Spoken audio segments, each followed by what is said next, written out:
Every soul arrives through a doorway in time, not a random day, but a moment chosen with precision. Your birth date is not just a number, it is a code, a signature written into the fabric of the cosmos. For thousands of years, mystics believed this code held the map of destiny. It revealed the path of the soul, the shadows you would face, and the hidden gifts you carry into this life. This knowledge was guarded in temples, whispered through secret schools, and later erased from history. So you would never discover how powerful it truly is. But the numbers have not forgotten. They are still whispering. And if you listen, they will tell you who you are and why you are here.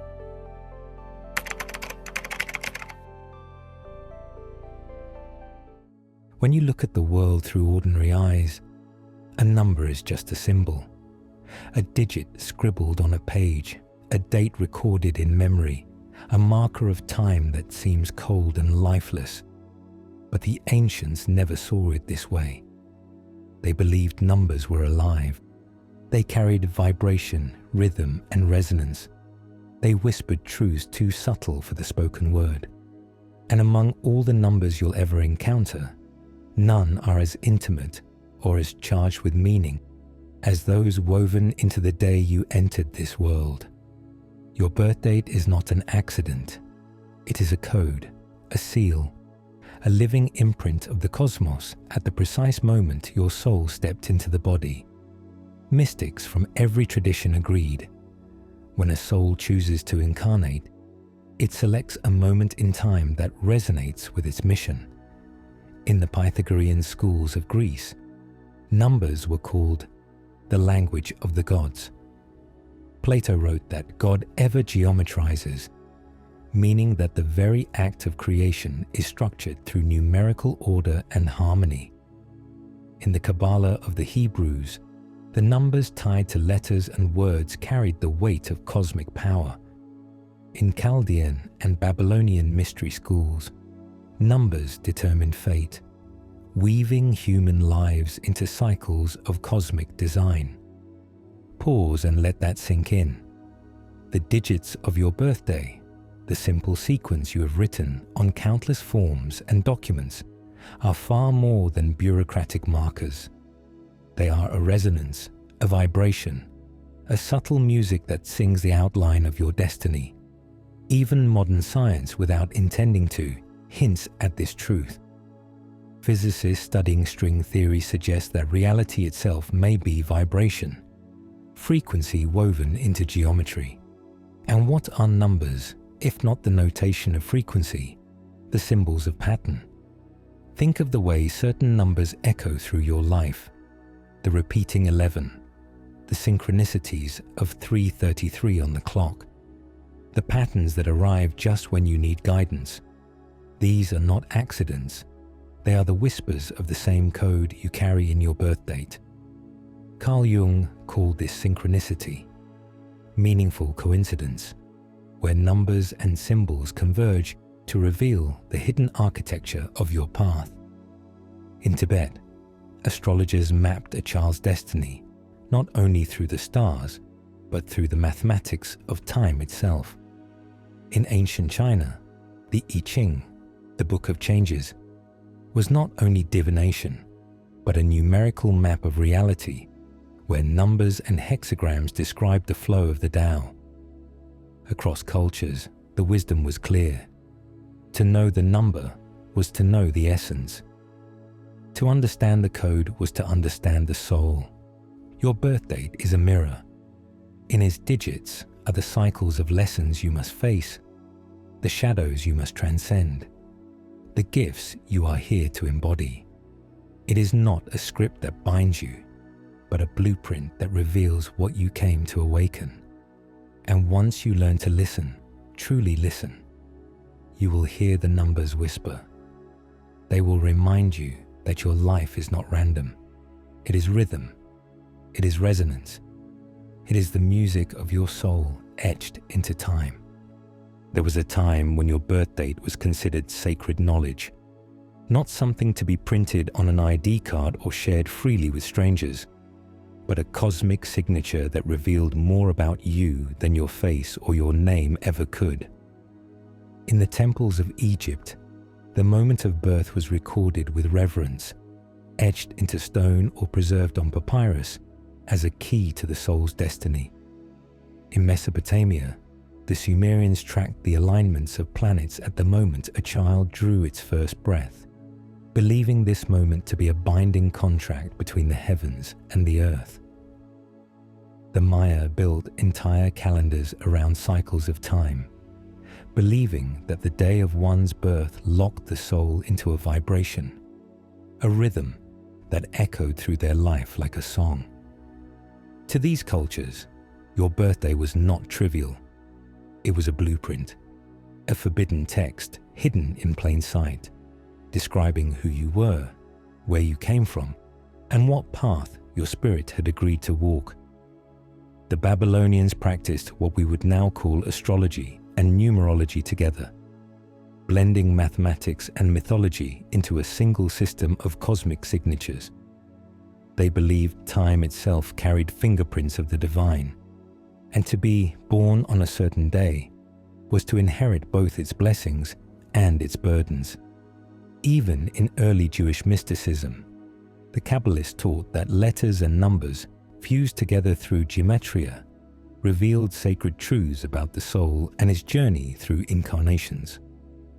Pause and reflect on this. If rulers, priests, and mystics went to such great lengths to preserve these systems, why do we, in the modern world, dismiss our birth dates as mere trivia? The answer lies in suppression. When empires rose and new religions sought control, the sacred sciences of number and time were deliberately stripped from the people. The Council of Nicaea in the 4th century codified a church calendar, but behind that act was a deeper erasure, a severing of ordinary people from their cosmic signatures. To be told, your birth date meant nothing was to cut you off from the power of knowing yourself. Why was this dangerous knowledge? Because if you could read your own blueprint, you would not be so easily ruled. You would recognize the patterns of your destiny, the challenges written into your numbers, and the strengths you could call upon. You would understand that your life was not chaos, but design. And once you know the design, you begin to awaken from the illusion of randomness that keeps most people asleep. Suppression of this wisdom was suppression of sovereignty. In fragments that survived, the warnings are still there. The Greek philosopher Pythagoras, whose teachings on numbers influenced Plato and generations of mystics, called numbers the principles of all things. He taught that the soul entered at a moment mathematically chosen. But when his schools were destroyed, his writings were scattered, and his wisdom was branded as heresy. The blueprint was hidden. The same happened with the Gnostics, who believed the calendar itself carried codes of spiritual awakening. Their texts were burned, their communities silenced, and the church rewrote the narrative of time itself. Yet the forbidden blueprint has never truly disappeared. It lives in the stories of the Maya, in the hexagrams of the Ash-I, Ching, in the encoded letters of the Hebrew alphabet, in the whispered traditions of Tibetan astrologers who still chart the karmic winds of a child's first breath. It lives in the synchronicities you see, the numbers that repeat until you finally notice.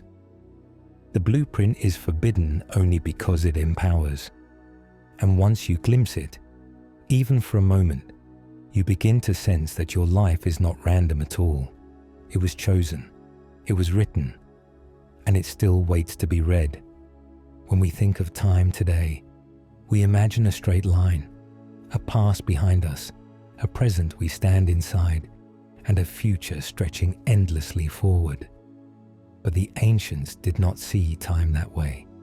To them, time was a living organism, a great spiral of cycles where moments repeated themselves like the seasons, like the waxing and waning of the moon. Every instant was not merely a point on a line, but a portal alive with meaning. And your birth date, within this living calendar, was not an accident. It was a chosen point on the spiral, one that encoded the lessons, patterns, and resonance of your life. The Babylonians built some of the earliest known celestial calendars, mapping planetary cycles with incredible precision. They believed the heavens were not separate from humanity, but were a mirror of it, and that the planets were living intelligences whose movements wrote stories into time. When Jupiter rose in a certain house, it was not simply astronomy, it was the signature of expansion. When Saturn lingered, it was the mark of discipline and trial. These movements carved themselves into the days, and those days became the signatures we now call birthdays. In Egypt, the priests of Heliopolis taught that the rising of Sirius was not just a celestial event, but the heartbeat of the Nile itself. The flooding of the river, which gave life to the land, was linked to the star's return. Time here was cyclical, interwoven with cosmic rhythms. To be born on the day of Sirius's rising was to carry its resonance within your very being. The Maya went even further. Their calendars, more accurate than the Gregorian one we use today, measured not only solar years but galactic cycles. They believed each soul incarnated under a specific day sign, a glyph infused with the energy of both Earth and cosmos. Your date of birth was not only a marker of time, but a declaration of cosmic purpose. Modern science, in its own way, echoes this vision. Physicists like David Bohm described reality as an implicate order, a deeper hidden pattern beneath what we call chaos. Time itself may not be linear but layered, woven like music where past, present, and future are connected in resonance. Even Einstein described time as relative, elastic, bending with gravity and motion. What mystics saw as a spiral, modern physics begins to glimpse as a fabric that shifts, stretches, and folds. Imagine then that when you were born, you did not simply arrive at a random point in time. You entered a living fabric already vibrating with planetary alignments, lunar cycles, and solar rhythms. That precise arrangement is your signature. It is the code that whispered you into existence. The ancients saw this, and they encoded it into calendars not to mark days off a list, but to remind humanity that time itself is alive.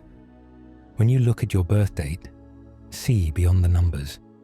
See the spiral that carried you here, the planets in their ancient dance, the moon casting its glow on the waters of your first breath. Your birthday is not a line in the past. It is a living organism, still breathing, still vibrating, still shaping the rhythm of your soul's journey. There is a mystery in the moment a soul arrives. The first breath is more than biology, more than lungs filling with air. It is the opening of a portal. The ancients believed that incarnation was not random, but chosen. That before a soul enters the body, it hovers at the threshold of time, waiting for the exact doorway to open. That doorway is your birthday.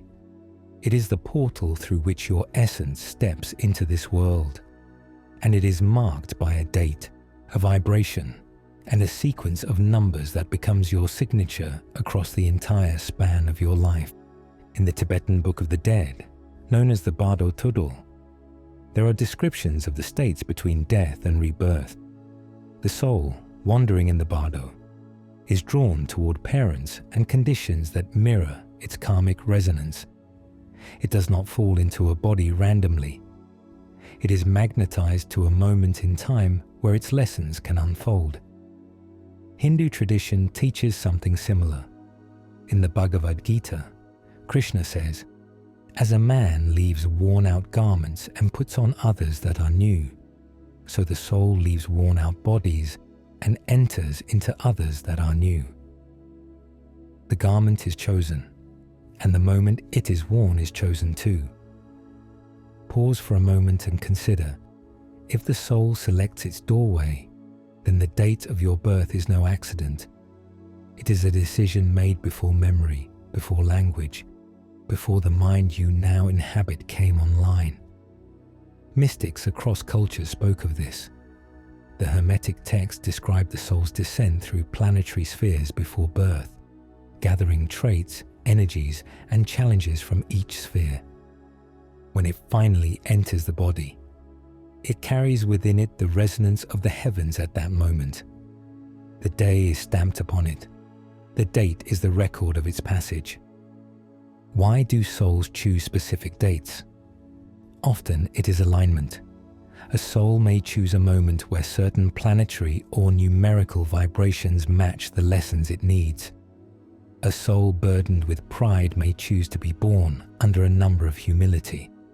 A soul carrying wisdom may select a date that amplifies its voice. Sometimes the choice is collective. Entire generations of souls enter during certain alignments to shape the unfolding of an age. Carl Jung wrote about this as the collective unconscious. But ancient astrologers had already seen it in the way entire cohorts carried the mark of Saturn, or Neptune, or Pluto in their charts. Even in modern psychology, we glimpse this truth. Stanislav Grof, in his studies of birth and altered states, proposed that the very conditions of our entry into the world leave lasting imprints. He called them perinatal matrices, psychological blueprints shaped by birth. What the ancients called portals, he described as imprints of the soul's journey into form. Science and mysticism meet in this understanding. The moment of birth is charged, sacred, transformative. Your birthday, then, is not merely a day to celebrate another year. It is the doorway you walked through, the gate your soul selected with precision. The numbers are the lock, the date is the key, and you were the one who turned it. When you look at your birth date, see it as more than memory. See it as a living portal that brought you here, carrying both your karma and your promise. For behind the veil, you chose it. And by choosing it, you revealed more about who you are than most will ever realize. Long before numbers became tools for accountants and bankers, they were seen as living archetypes. To the ancient mystics, each number was not just a symbol, but a being, a vibration that carried divine qualities. Nowhere was this more clearly expressed than in the teachings of Pythagoras, the philosopher who founded a mystical brotherhood in southern Italy around 500 BCE. For Pythagoras and his followers, numbers were the building blocks of reality. They believed that behind every form, every sound, every star, and every human soul was a numerical essence, a pattern that gave it shape and meaning. He called numbers the principles of all things. Plato, inheriting this wisdom, would later say that God geometrizes, meaning that creation itself is a mathematical act. Imagine numbers not as dead marks on paper, but as living archetypes. One was not simply the start of counting, but the symbol of unity, the source, the seed from which all other numbers flow. 2 was duality, polarity, the mirror and the division that creates contrast. 3 was harmony, the resolution of opposites, the trinity found in nearly every ancient tradition. 4 was foundation, the square, the earth, the stability upon which creation rests. 5 was life and movement, the human form with its 5 senses and limbs, the star drawn by hand without lifting the pen. 6 was balance and beauty, the hexagon of honeycombs, the sacred union of opposites. 7 was mystery and initiation, the days of creation, the stages of transformation. 8 was power and eternity, the lemniscate, the octave that returns music to its beginning on a higher level. 9 was completion, the end of a cycle, the last step before returning to unity. Pause for a moment and feel the rhythm of that sequence. 1 through 9 is not just counting, it is a cosmic story. A seed that becomes 2, 2 that finds harmony in 3, 3 that builds structure in 4, 4 that awakens life in 5, 5 that seeks balance in 6, 6 that moves into mystery in 7, 7 that discovers power in 8, and 8 that completes itself in 9, only to return to the 1 again.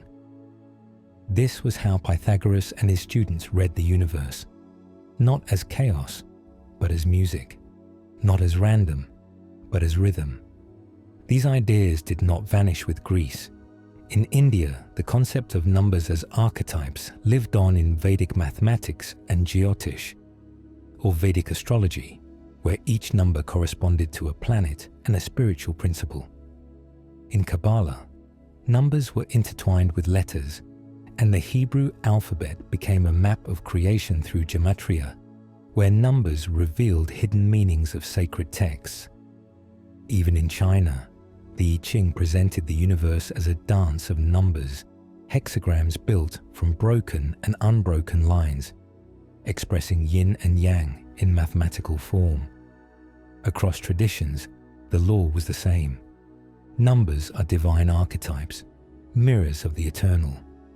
When you look at your birth date, those digits are not arbitrary. They are vibrations pulled from this great law, archetypes expressing themselves through you. To be born on the first of a month is to carry the vibration of unity and beginnings. To be born on a day that adds to 7 is to embody initiation and mystery. Each digit in your date is part of a sacred symphony, a song of the cosmos expressed as your life. The law of numbers is not superstition. It is the recognition that reality is woven through with mathematics, and that math itself is sacred. What the mystics saw, and what science is only beginning to remember, is that numbers do not just measure the universe, they whisper its meaning.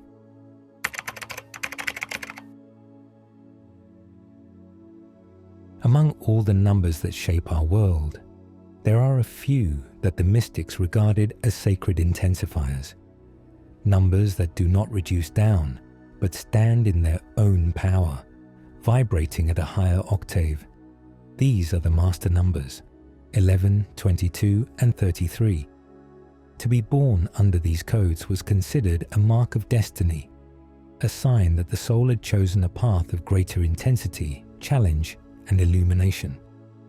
In the Pythagorean tradition, 11 was called the psychic master, a number of intuition and spiritual sight. 22 was the master builder, the one who could turn vision into reality, bridging heaven and earth. 33 was the master teacher, carrying the vibration of service, sacrifice, and divine compassion. Pause for a moment and imagine the difference between a note and its octave. Both are the same essence, but one vibrates at a higher pitch, carrying more resonance. This is how the mystics saw the master numbers. They are not different in kind from the digits 1 through 9, but they amplify them, push them to a level that demands greater responsibility. To be born under a master number is to live with a louder call, a frequency that cannot be ignored. Throughout history, we find figures who seem to embody these codes. The number 11 often appears around mystics, prophets, and visionaries. It is the number of dual pillars, of insight into hidden realms. In Kabbalah, the Hebrew letters aligned with 11 carry meanings of light and shadow, a reminder that with heightened perception comes the danger of imbalance. 22, the builder, was revered in both East and West. In the Hebrew alphabet, there are 22 letters, the building blocks of creation itself. In Masonic tradition, the number 22 is tied to the architecture of sacred spaces, the idea that numbers and symbols can structure not only stone, but consciousness itself. 33 has long been linked to initiates of the highest order. It is the age at which Jesus is said to have completed his mission. In many esoteric traditions, 33 represents the 33 vertebrae of the human spine, through which the Kundalini energy rises to awaken the crown. To carry this number as a birth vibration was to carry the energy of the teacher, the guide, the one who sacrifices for a higher truth. Tibetan masters too often embodied this resonance. The Dalai Lamas are considered manifestations of compassion, a living vibration of the 33 energy that guides humanity. But master numbers are not easy. They are double-edged. The heightened vibration can bring illumination, but it can also magnify struggle. A soul born on the 11th may wrestle with nervous energy, psychic overload, or confusion between truth and illusion. A 22 may feel crushed under the weight of expectation, caught between vision and execution. A 33 may carry wounds of martyrdom, giving too much until nothing remains. The gift and the challenge are inseparable. This is why the ancients honored these numbers with such caution. To encounter them in your birth date was to recognize a contract, that the soul had agreed to a steeper climb, a brighter light, and a heavier burden. The master numbers are not a guarantee of greatness. They are an invitation. They ask more of you. They call you to rise. And when you do, they amplify your life into something that touches not only yourself, but the world around you. Hidden within the digits of your birth date is a pattern, a vibration reduced to its essence. Numerologists call it the life path number, and though in modern times it is often presented as a personality test or a horoscope substitute, its deeper meaning is far more profound. The method is simple. You take the full digits of your date of birth, day, month, and year, and reduce them by adding until you reach a single digit, unless you encounter a master number such as 11, 22, or 33. What seems like a simple calculation is in fact a sacred reduction, stripping away layers until the root frequency of your incarnation is revealed. Pause for a moment and imagine the process as peeling back veils. The outer digits are the surface events, the years and months that history can record. But when you add them together, when you reduce them down, you discover the core tone, the note your soul carries through this lifetime. This number is not a prediction of specific events. It is not about fortune telling or personality quirks. It is the archetypal lesson you came here to embody. For example, if your birth date reduces to a 1, the vibration is about beginnings, leadership, and independence. The soul has come to learn how to stand alone, how to create, how to initiate. If the number is 2, the lesson is about partnership, balance, and cooperation. 3 carries the vibration of expression, creativity, and joy. 4 embodies stability, discipline, and building. 5 is freedom, movement, and change. 6 is responsibility, love, and harmony. 7 is wisdom, introspection, and spiritual awakening. 8 resonates with power, mastery, and material responsibility. 9 is completion, compassion, and service to the whole. These are not traits like a personality test. They are themes. They are currents that pull at you again and again, no matter how far you wander, drawing you back to the essence of your path. In ancient Chaldean numerology, which predates the more commonly used Pythagorean system, numbers were considered vibrations of cosmic law. The reduction of a birth date was not seen as a trick of arithmetic, but as a revelation of destiny.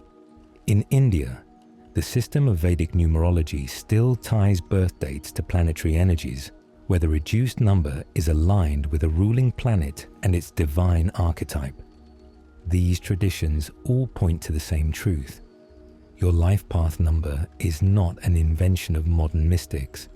It is the echo of an ancient recognition that numbers are living forces, and that the date of your birth seals one of them into you. Modern pop numerology often flattens this into entertainment, reducing sacred archetypes into quick descriptions on websites and magazine columns. But the real depth of the life path number is not in prediction. It is in reflection. It tells you the lesson you came to wrestle with, the archetype you are asked to embody, the shadow you must face, and the light you are invited to carry. It is not a guarantee of ease, but a mirror of truth. And when you recognize this number within yourself, it becomes less of a label and more of a key that unlocks the hidden math of the soul, reminding you that even in the chaos of life, there is order. Even in randomness, there is resonance. The story of numerology did not begin with the glossy books sold on modern shelves. Its roots stretch back thousands of years into temples, mystery schools, and oral traditions where numbers were revered as divine messengers. The Chaldeans of Mesopotamia, living nearly 4,000 years ago, practiced one of the earliest known systems. For them, numbers were not abstractions, but vibrations linked to planetary forces. Each digit resonated with a specific star or deity. The Chaldean system was not based on the convenience of our 10-digit counting system, but on the recognition that the cosmos itself was alive with rhythm. To be born on a certain date, under a certain number, was to be sealed with its vibration. Their priests used these calculations not for entertainment, but for guidance in destiny, health, and even the founding of cities. The Egyptians, too, saw numbers as sacred. The entire geometry of their temples was based on harmonic proportions, ratios that reflected cosmic order. The Great Pyramid itself encodes the mathematical constant pi and the golden ratio, suggesting that the builders saw number as a bridge between heaven and earth. Birth dates in this context were not trivia, but sacred keys.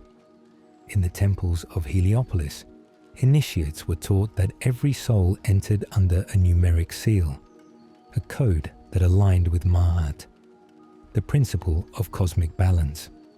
Numbers were seen as the language of order, and to understand your birth date was to understand how your life aligned or failed to align with Ma'at. The Hebrew mystics carried this further into Kabbalah, where letters and numbers became inseparable. In Gematria, every Hebrew word was also a number, and every number carried layers of hidden meaning.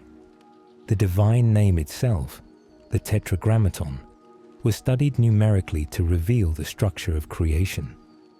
Birth dates, names, and events were all examined through this numerical lens to discern their hidden resonance.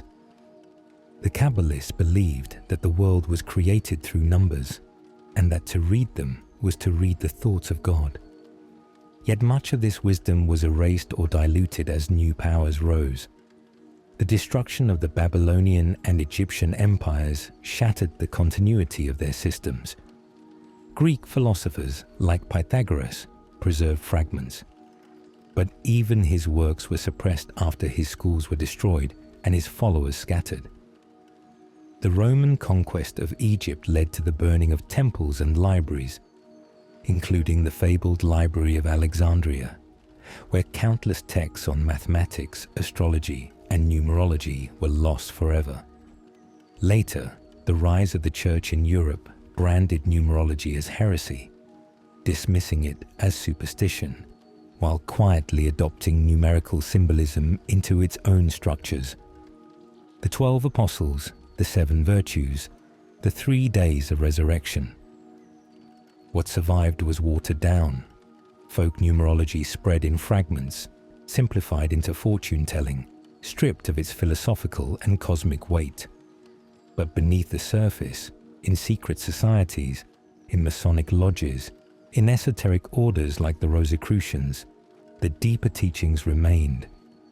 They whispered that numbers were not dead, that every date, every sequence still carried meaning. The forgotten origins of numerology remind us that what is dismissed today as entertainment was once regarded as sacred science. And if you look closely, the traces remain.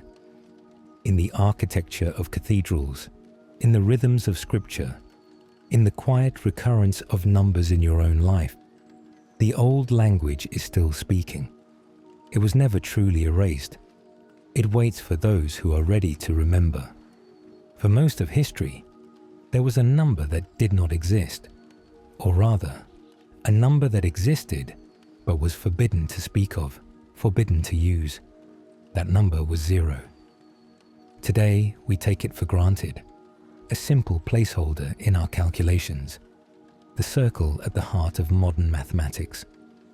But to the ancients, 0 was not just a number. It was the abyss. It was the void. It was the nothingness that contained everything. And for centuries, it was too dangerous to acknowledge openly. In the Babylonian system, there was no true 0. They used a symbol to mark an empty space in a sequence, but it was not regarded as a number in its own right. The Egyptians, whose genius gave us pyramids aligned to the stars, had no glyph for 0. For them, numbers were measures of creation, and the void was not to be measured. The Greeks, inheriting Pythagorean traditions, avoided it too. Aristotle himself argued that nature abhors a vacuum, reflecting the fear of emptiness as an impossibility. To speak of 0 was to confront the question of nothingness, of what lies before creation and beyond death. Such ideas were reserved for mystery schools, never for the public. It was in India that 0 first emerged as a recognized number. The Sanskrit word shunya meant emptiness, the void. Around the 5th century CE, Indian mathematicians began to use a small dot to represent this concept, not just as a placeholder, but as a number with its own identity. Brahmagupta, an Indian mathematician and astronomer, formalized rules for using 0 in calculations in the 7th century, describing it as the result of subtracting a number from itself. To the mystics of India, this was not merely arithmetic. 0 was the expression of the infinite, the symbol of Brahman, the formless ground of all being. In Buddhist thought, shunyata, or emptiness, was the ultimate reality. To recognize 0 was to recognize the void that births all form. When this idea traveled west through the Islamic Golden Age, scholars embraced it. The mathematician Al-Khwarizmi, from whom we derive the word algorithm, spread the Hindu-Arabic numeral system, including 0, into the Middle East and eventually into Europe. But when it reached Europe, the resistance was fierce. In medieval Italy, the use of 0 was banned in commerce because it was considered suspicious, even heretical. 0 was associated with the infinite, with the void, with the unknown, ideas that clashed with the rigid dogmas of the time. It was dangerous to suggest that nothingness could be quantified, that there was a space beyond the order imposed by empire and church. And yet, without 0, our modern world would not exist. It is the foundation of calculus, of physics, of computing, of the digital code that carries this very message. But beneath its scientific utility, 0 retains its mystical weight. It is the cosmic womb, the circle of eternity, the silence before the first sound. In the context of your birth date, 0 is not absence. It is potential. It is the infinite void from which your soul stepped into form. If a 0 appears in your date, it is a reminder that you are connected to the unmanifest, that your code is not just rooted in numbers, but in the void that gives them life. Pause and let that truth resonate. The ancients feared it. Mystics revered it. Mathematicians wrestled with it, and empires tried to suppress it. But zero remains eternal, the circle of possibility. In the silence of that circle lies the reminder that before your first breath, before your chosen date, you came from the great nothing. And to that mystery, you will one day return. Throughout history, power has always been entangled with secrecy.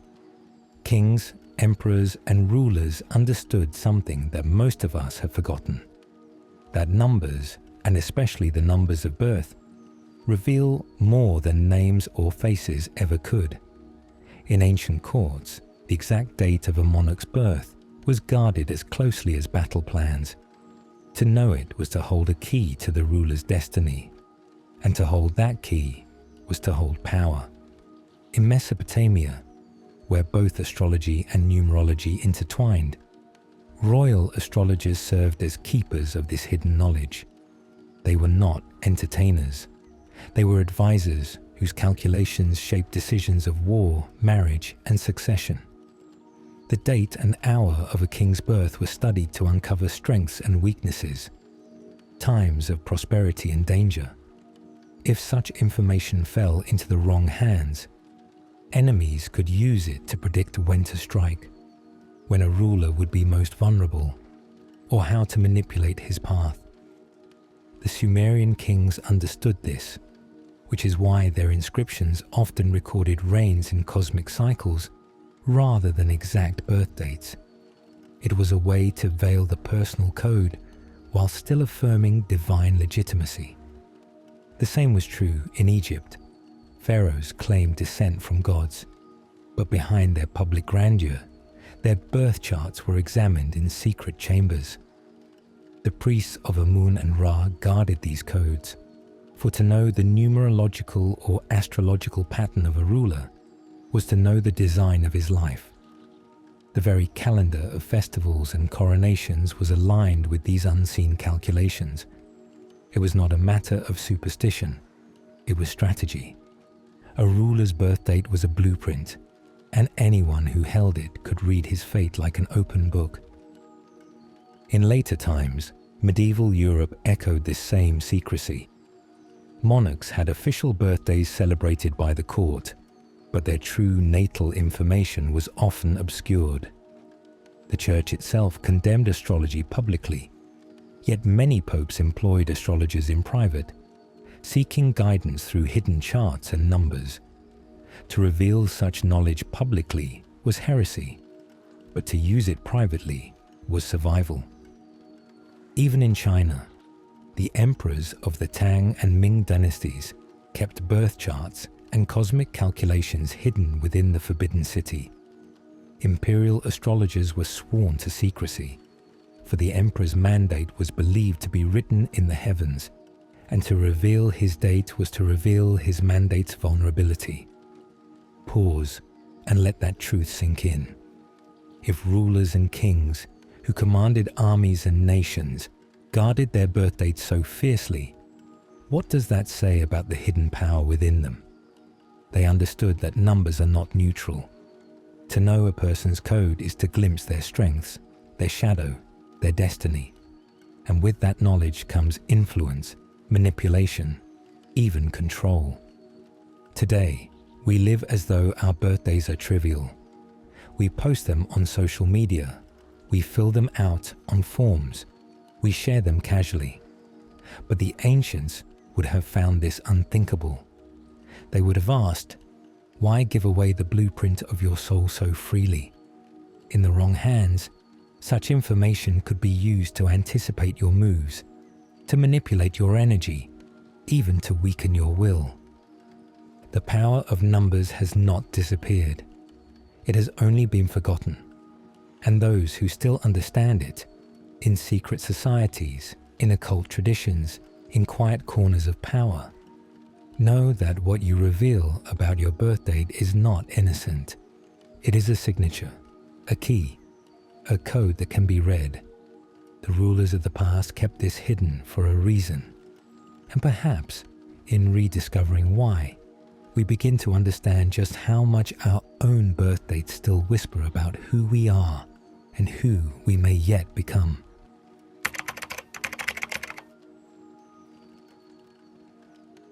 Time does not flow as a straight river. It bends, it circles, it repeats itself in patterns, spirals, and waves. This is something ancient cultures understood deeply. To them, life was not a single arrow shot through space, but a series of cycles, seasons that carried both endings and beginnings.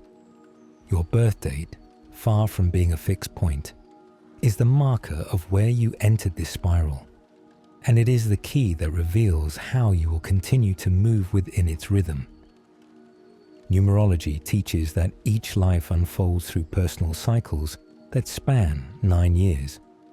This 9-year rhythm is said to mirror the gestation of the soul, a cosmic pregnancy repeated again and again throughout a lifetime. Each year within the cycle carries its own energy, its own lesson, and the number is determined by your birth date. By adding the digits of your month and day of birth to the digits of the current year, the vibration of your personal year emerges. Pause and imagine your life as chapters within a book. Year 1 is the opening page, the time of beginnings, of planting seeds. Year 2 brings partnership and reflection, the balancing of energies. Year 3 is expression, creativity, the flowering of what was planted. Year 4 is structure, discipline, building foundations. Year 5 is freedom, movement, change, a restlessness that shakes the roots. Year 6 is responsibility, love, and service. Year 7 turns inward, a time of spiritual awakening, solitude, and deep reflection. Year 8 carries the energy of power, success, and mastery of the material plane. Year 9 is completion, endings, release, the harvest of the entire cycle before it all begins again. This cycle is not superstition. It is a way of marking time that resonates with countless traditions. In astrology, Saturn's influence is measured in cycles of roughly 29 years, called Saturn returns, where life lessons repeat and intensify. The Mayan calendar, with its intricate weaving of the Tzolk'in and Harb, was built on the principle of repeating cycles that dictated not only cosmic events, but personal destinies. Even in biology, we see rhythms repeating, circadian cycles of light and dark, lunar cycles influencing tides and fertility, 9 months of gestation that echo in numerology's 9-year cycle. What happens when you align yourself with these cycles is not that you gain control of fate, but that you move in harmony with it.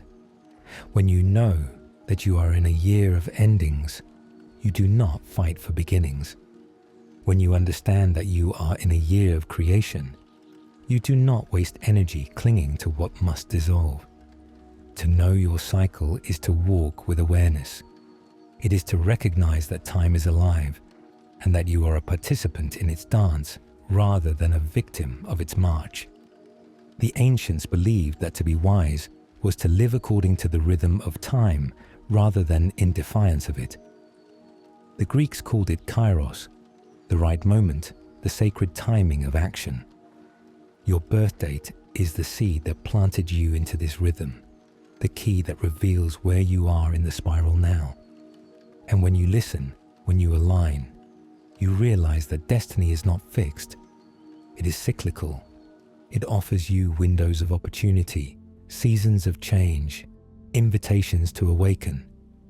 Your birth date is the compass that helps you read those windows, guiding you not into control, but into harmony with the unfolding of your soul's path. The moon has always been the great timekeeper of human life.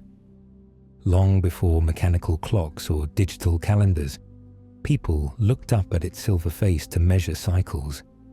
It governs the tides of the oceans, the fertility of the body, and the shifting moods of the psyche.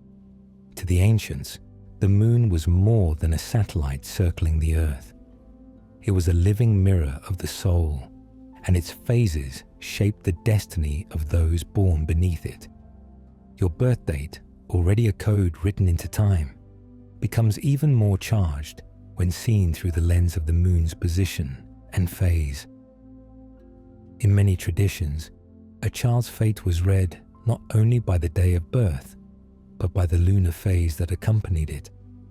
To be born under a new moon was to carry the vibration of beginnings, renewal, and potential. It meant a life of seeding and initiating, often walking paths that had not yet been carved. To arrive under the full moon was to carry the energy of culmination, intensity, and revelation. Full moon births were seen as luminous, but also turbulent, as the soul carried both the light and shadow in amplified form. Waning moons suggested the work of release, healing, and introspection, while waxing moons carried the energy of building and striving. These interpretations varied across cultures, but the thread remained the same. The phase of the moon amplified or distorted the birth code, shaping how the soul would move through its lessons. The Babylonians recorded the positions of the moon meticulously, connecting lunar phases with omens and destinies. In Egypt, lunar calendars were tied to festivals of rebirth, with the goddess Isis often associated with the waxing and waning light. The Maya tracked both solar and lunar cycles, and their midwives timed births with sacred observances of the moon, believing that the child's vitality was interwoven with its glow. In Vedic astrology, the moon is not secondary but primary. It is considered the mind, the emotional body, the inner world. The lunar mansion, or nakshatra, under which you are born, is said to reveal your temperament, your karmic path, and even your compatibility with others. Pause and reflect on the rhythm of your own life. How many times have you felt your emotions peak around the full moon, or your energy retreat into stillness as it wanes? If the moon can stir tides that weigh billions of tons, why would it not also stir the waters of your body and the currents of your mind? To be born under a specific lunar influence is to carry that imprint forever. It does not bind you, but it colors the tone of your soul's expression, like a key signature in music. In many ancient rites, births were honored with lunar offerings. Herbs were burned, water was blessed under moonlight. Prayers were whispered to ensure that the child carried harmony with the phase it embodied. Even today, echoes remain. Farmers plant by the moon. Women chart their cycles by its glow. And seekers look to its phases for guidance in ritual and meditation. Your birthday is the doorway you step through, but the moon was the light above that doorway. It colored the code you carry, amplifying certain vibrations, softening others, sometimes even distorting them to create tension that forces growth. The ancients did not ignore this. They saw the moon as a sacred midwife, ushering souls into bodies, etching its silver signature into their lives. To know the phase of the moon on your birth is to know a hidden layer of your code, a secret rhythm that still pulses in you every 28 days, reminding you that you are not separate from the heavens. You are woven into their cycles, as surely as the tides are pulled by the moon's breath. Across the ancient world, two great languages of destiny emerged side by side. One was the language of numbers, the other the language of the stars. At first glance, they seem like separate systems, but beneath the surface, they are threads of the same tapestry. Numerology and astrology do not compete. They complement each other, intersecting in ways that reveal the deeper architecture of the soul. Your birth date holds numbers that whisper your path, while your zodiac sign encodes the elemental forces and planetary influences of the sky. When the two are read together, they create a fuller picture, a cosmic dialogue between heaven and mathematics. Astrologers have long known that numbers hide within the zodiac. There are 12 signs, each corresponding not only to a constellation, but also to a number. 12 itself is a sacred number, echoing through the months of the year, the tribes of Israel, the disciples of Christ, the Olympian gods. It is the number of wholeness expressed through division, the circle broken into 12 equal parts. To be born under Aries, the first sign, is to carry the vibration of beginnings, which mirrors the number 1 in numerology. To be born under Taurus, the second sign, is to embody stability and duality, echoing the number 2. This sequence continues through the wheel, where every zodiac sign resonates with a numerical archetype, giving the soul both a celestial and mathematical imprint. The elements add another layer. Fire signs, Aries, Leo, Sagittarius, carry the numbers of creation, passion, and willpower. Earth signs, Taurus, Virgo, Capricorn, are aligned with the numbers of stability, discipline, and manifestation. Air signs, Gemini, Libra, Aquarius, correspond to the numbers of intellect, harmony, and collective vision. Water signs, Cancer, Scorpio, Pisces, embody the numbers of emotion, transformation, and completion. When you look at your birth date and your zodiac sign together, you see the numbers and the elements dance. The digits tell you the vibration of your path, while the stars tell you the qualities of energy you will use to walk it. Pause and consider how deeply this integration runs. In the Kabbalistic tree of life, each sephira is both a number and a planetary force. In Vedic astrology, planets are assigned numbers that align with their cosmic roles. The Sun is 1, the Moon is 2, Jupiter is 3, Rahu and Ketu, the lunar nodes, hold hidden numerical significance. Even in the tarot, which fuses both numerology and astrology, every card carries a number that ties to a zodiac sign, a planet, or an element. This weaving shows us that numbers and stars are not separate systems, but expressions of the same divine order. In your own life, the zodiac connection means that your birth date and your star sign are not coincidences. They are layers of the same code. If you are a Libra born on the 11th, you carry not only the airy vibration of harmony and balance, but also the amplified resonance of a master number. If you are a Scorpio born on the 9th, your soul speaks both the language of transformation and the vibration of completion. These intersections are not arbitrary. They are the ways the universe ensures your lessons are written clearly in 2 different languages, so that you cannot miss them.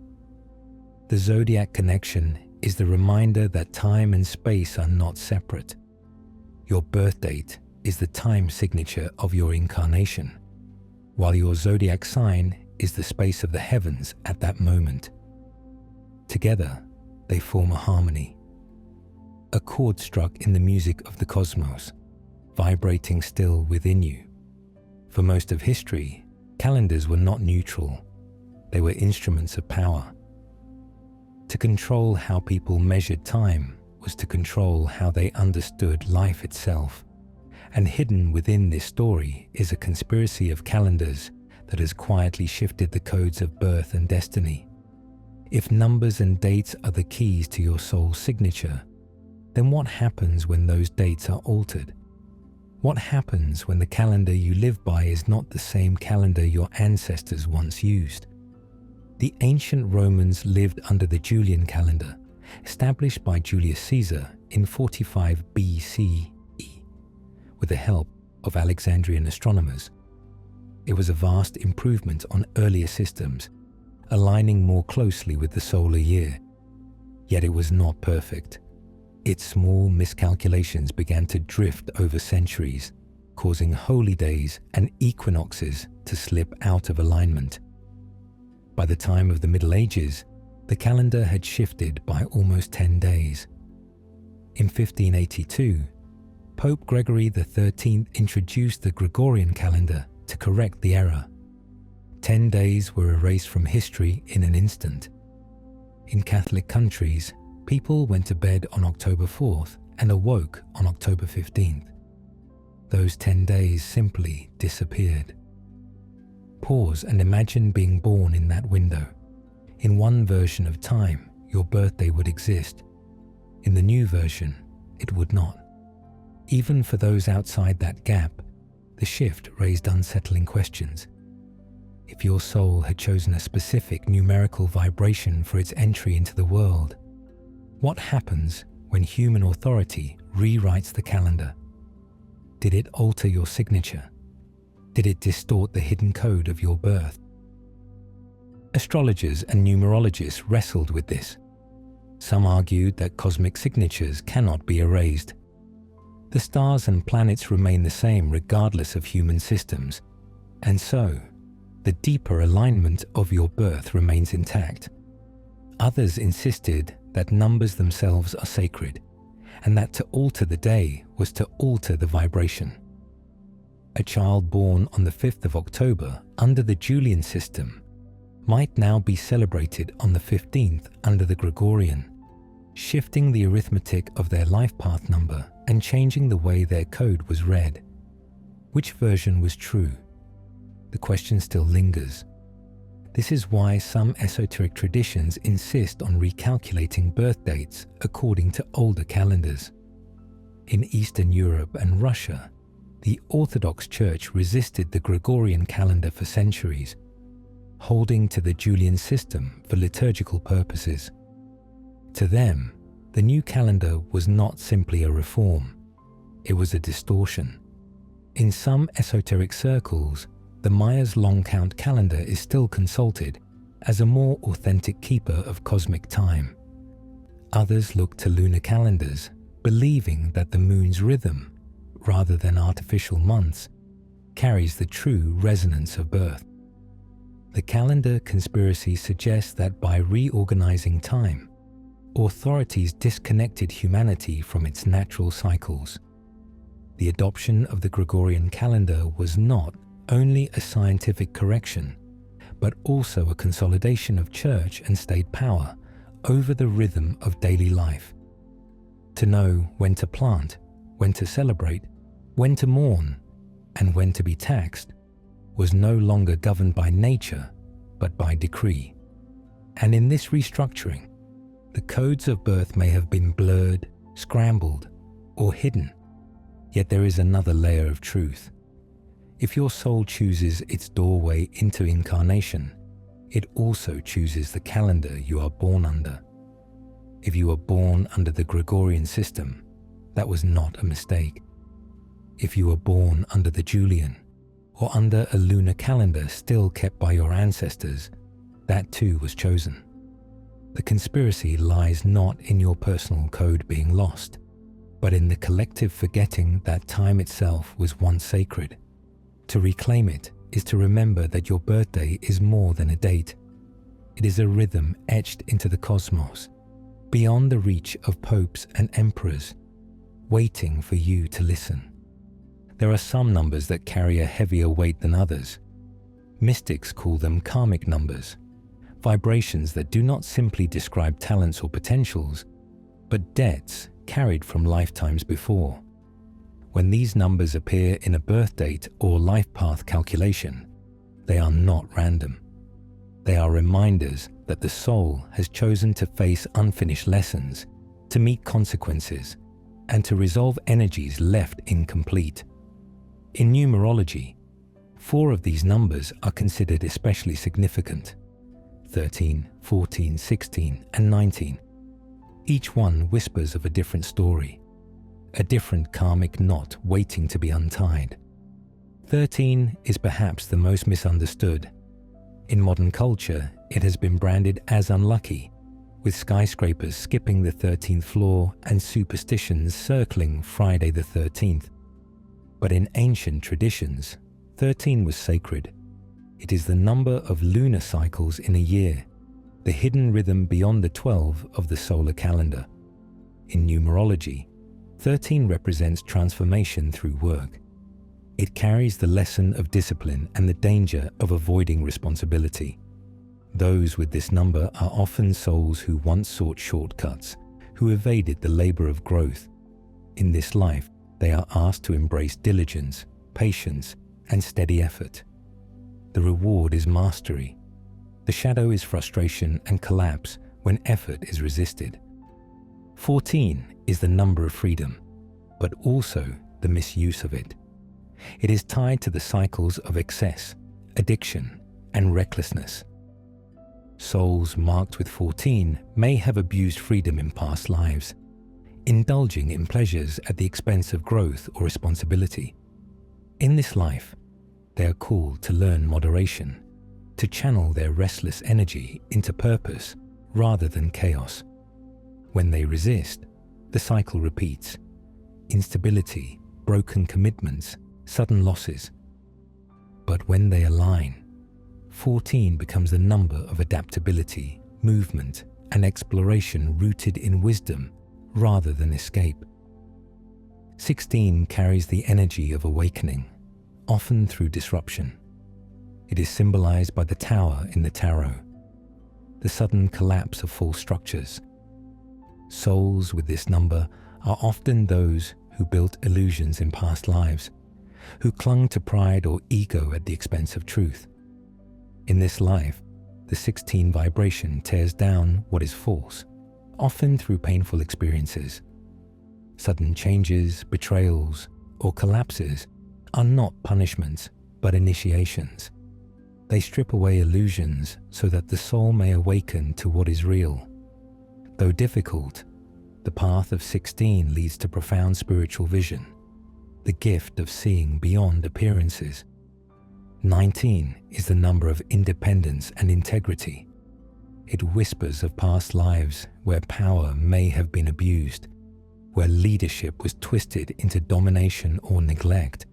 In this life, the soul must learn humility, service, and selflessness. 19 often appears in the lives of those asked to stand alone, to carry responsibility without relying too heavily on others. It can feel isolating, but its purpose is purification, to move from selfishness into selfless strength, from domination into leadership that uplifts. Pause and notice the common thread. These karmic numbers are not curses. They are invitations. They point to unfinished stories, to debts not of punishment but of balance. In the teachings of Hinduism and Buddhism, karma is not vengeance. It is the natural law of cause and effect, the echo of actions across lifetimes. To carry a karmic number is to carry a reminder of that echo, and to be given the chance to transform it. When 13, 14, 16, or 19 appear in your code, they are not there to frighten you. They are there to wake you. They remind you that the soul does not run from its lessons forever. It returns again and again to complete what was left undone. And when you embrace that work, when you meet the lesson with open eyes, the karmic number becomes a key. A heavy key, perhaps, but one that unlocks a door into freedom.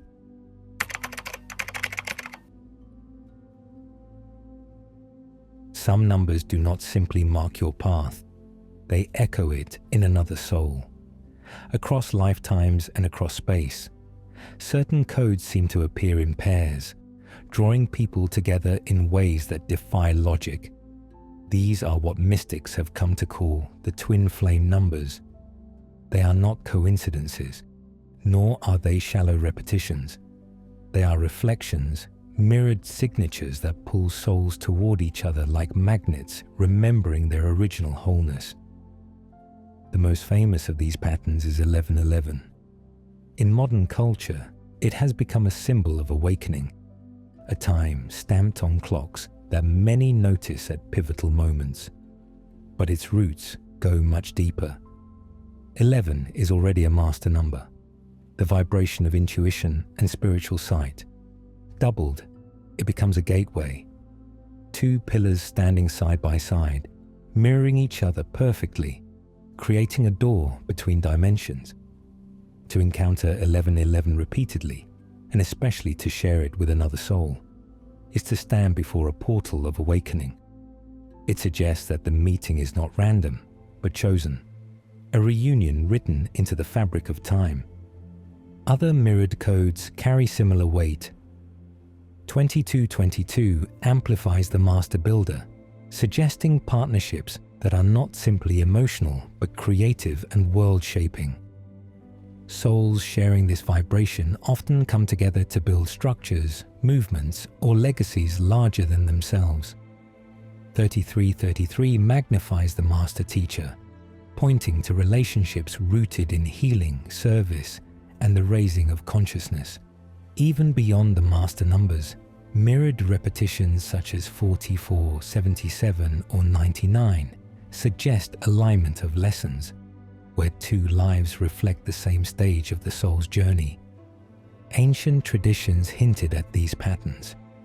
In Kabbalah, the idea of zivugim, destined pairings, was tied not only to the qualities of souls, but to the numbers encoded in their names and dates of birth. In Vedic astrology, synastry charts, the comparison of two natal charts, revealed repeating planetary degrees that bound two lives together across incarnations. The Pythagoreans believed that numbers called to each other, harmonics seeking resolution in greater chords.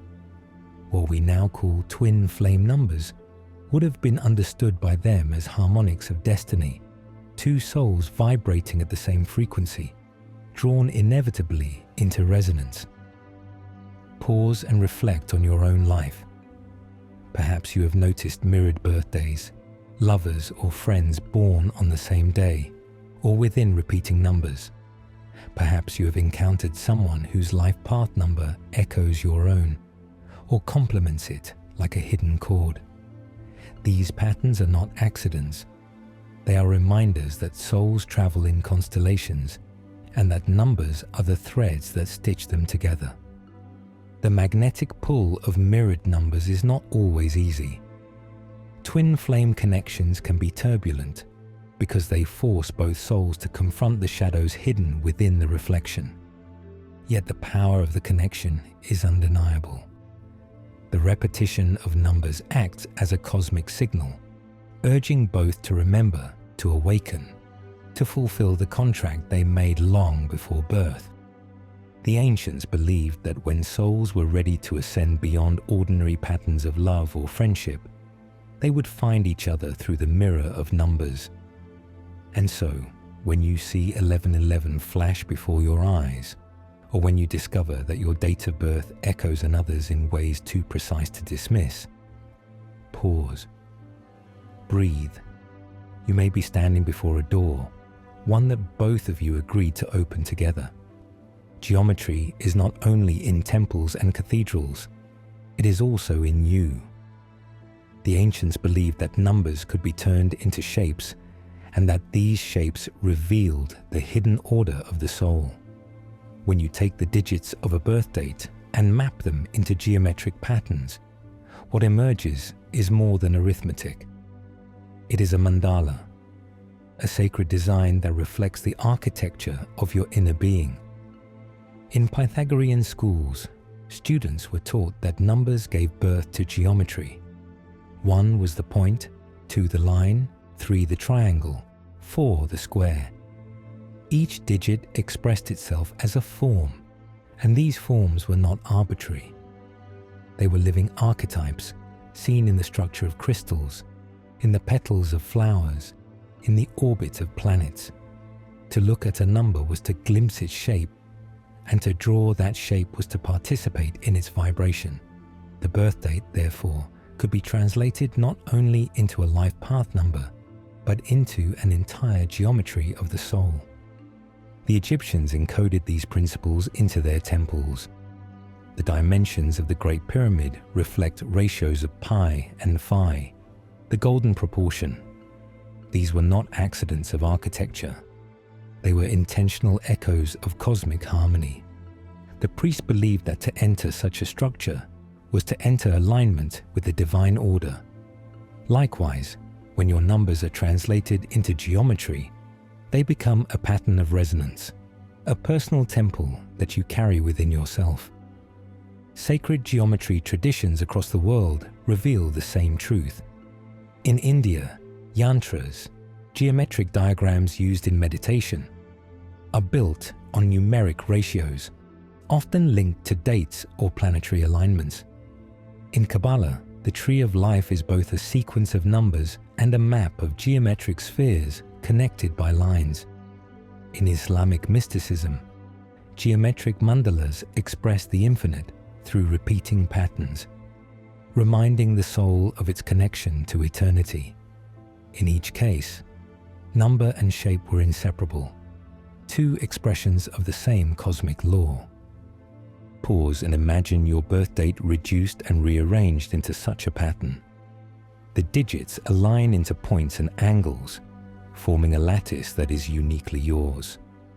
Some traditions describe this as a birth mandala, a hidden design that reveals the lessons and gifts of your life.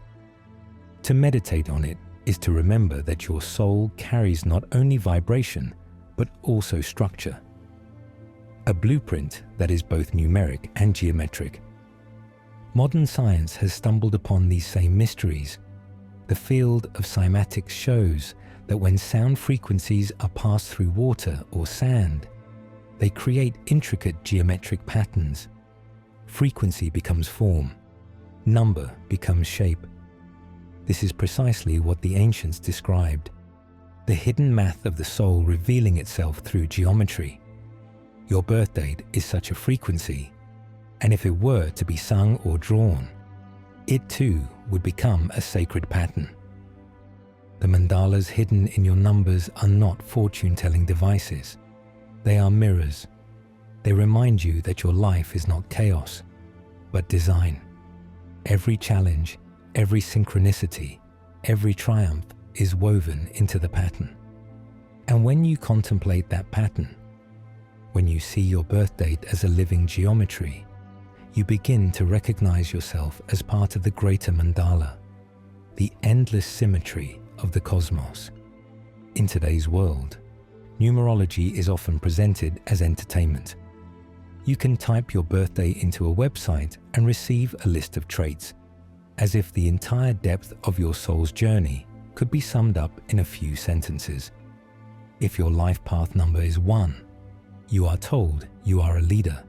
If it is 2, you are sensitive and cooperative. 3, you are creative. 4, disciplined. It is quick, digestible, and easy to market. But in this simplification, the heart of numerology is lost.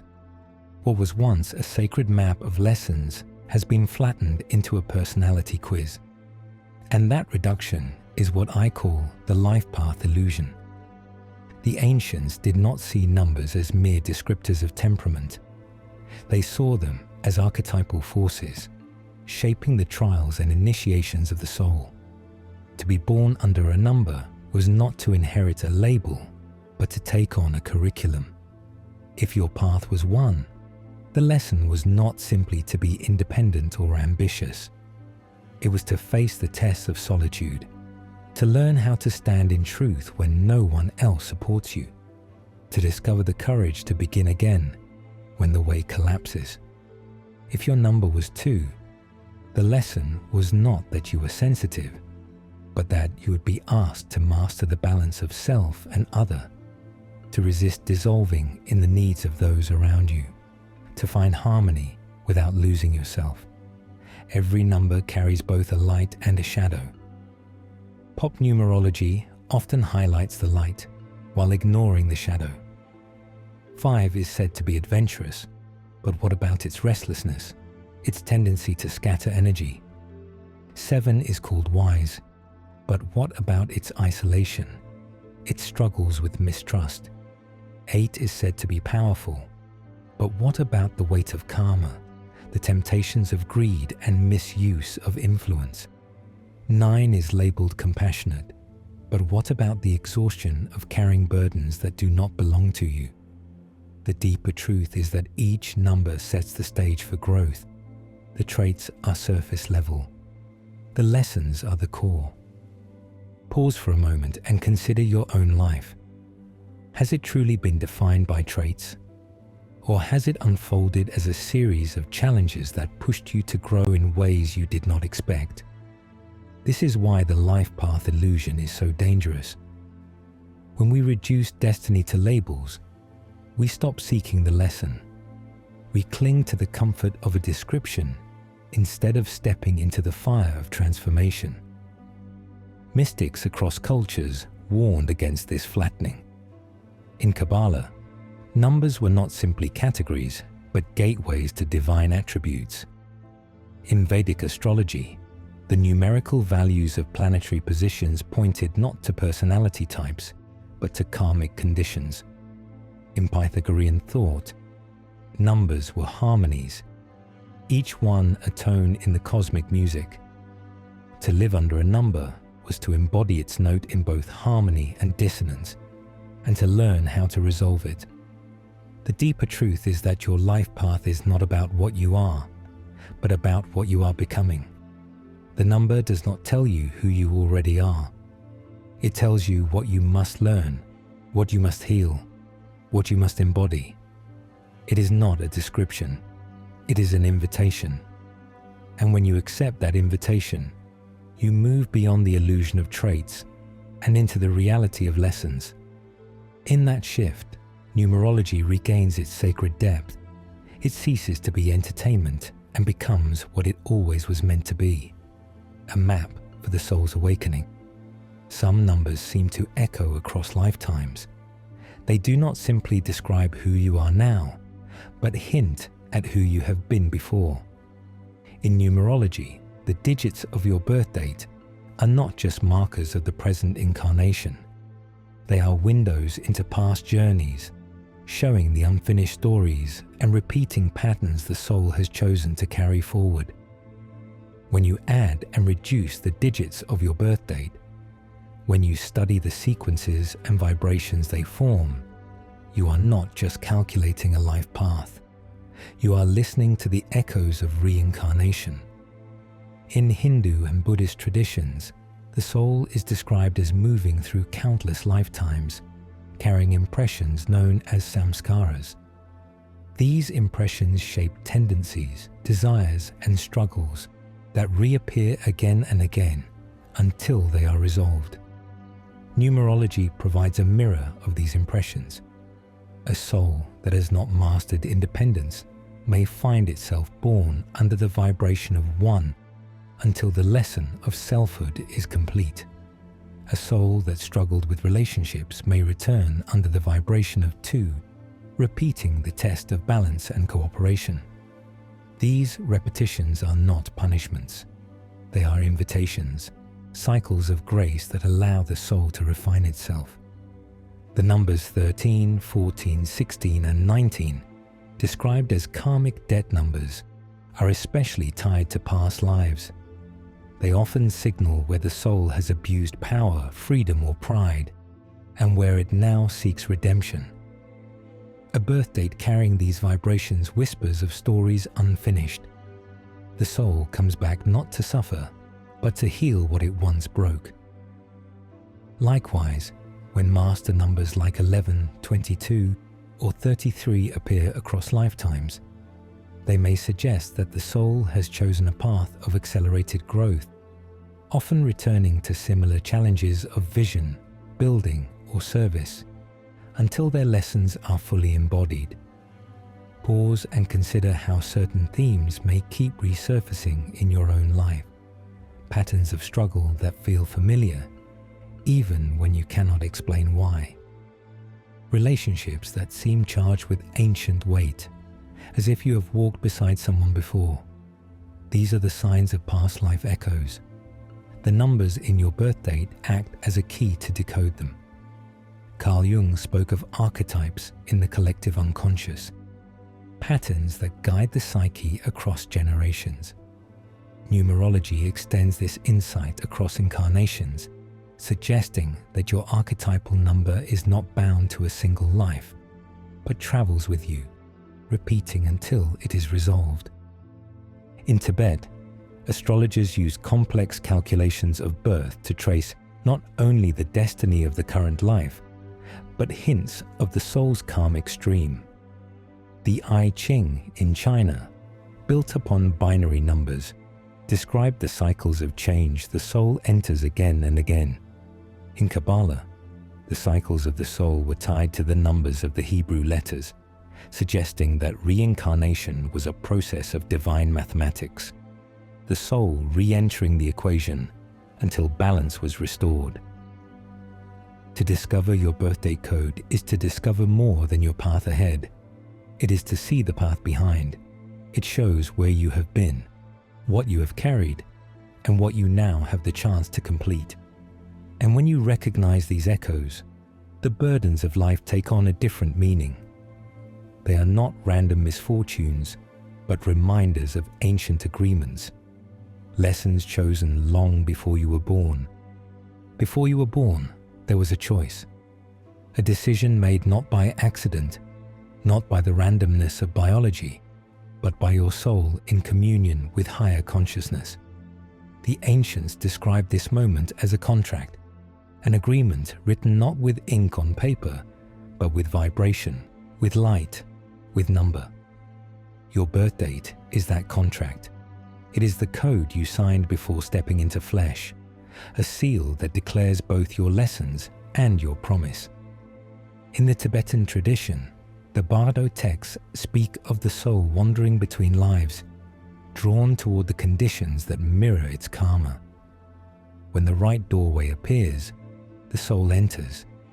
In Hinduism, this is described as prarabdha karma, the portion of karma chosen to ripen in this lifetime, the lessons you are ready to meet. Your birth date is the timestamp of that choice.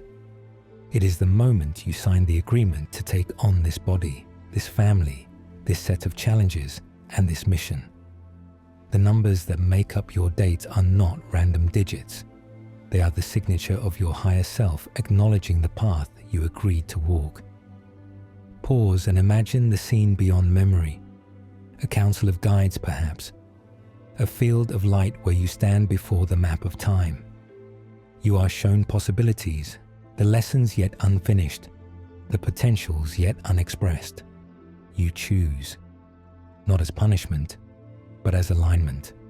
If the soul needs to learn responsibility, it chooses a date that reduces to a 6. If it must awaken wisdom, it chooses a 7. If it has chosen service, it may find itself aligned with a 9. These numbers are not imposed upon you. You select them, just as an artist selects colors for a painting. They are the palette of your incarnation. This is why so many mystical traditions regard birth as sacred destiny.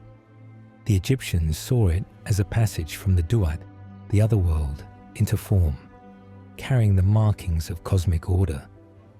In Kabbalah, to be born at a certain moment was to embody a specific sephira, a divine attribute flowing into human life. In Vedic astrology, the exact time and date of birth were understood as the moment your soul signed its karmic contract, binding itself to the planetary energies of that hour. And in Christianity, echoes remain in the words of Ecclesiastes, "To everything there is a season and a time for every purpose under heaven." Yet this contract is not a prison. The numbers do not enslave you. They guide you. They remind you of what you came to remember. Free will is never removed. You can resist the lessons, delay them, or embrace them.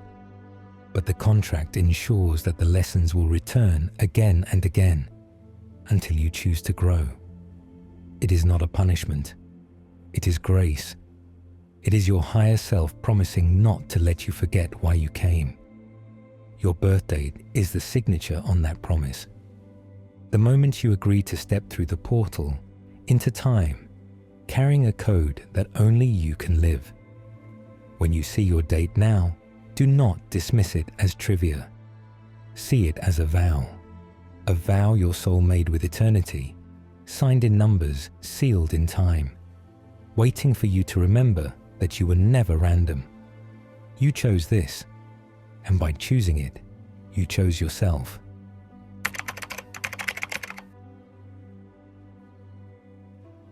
Across generations, numbers have told stories larger than individual lives.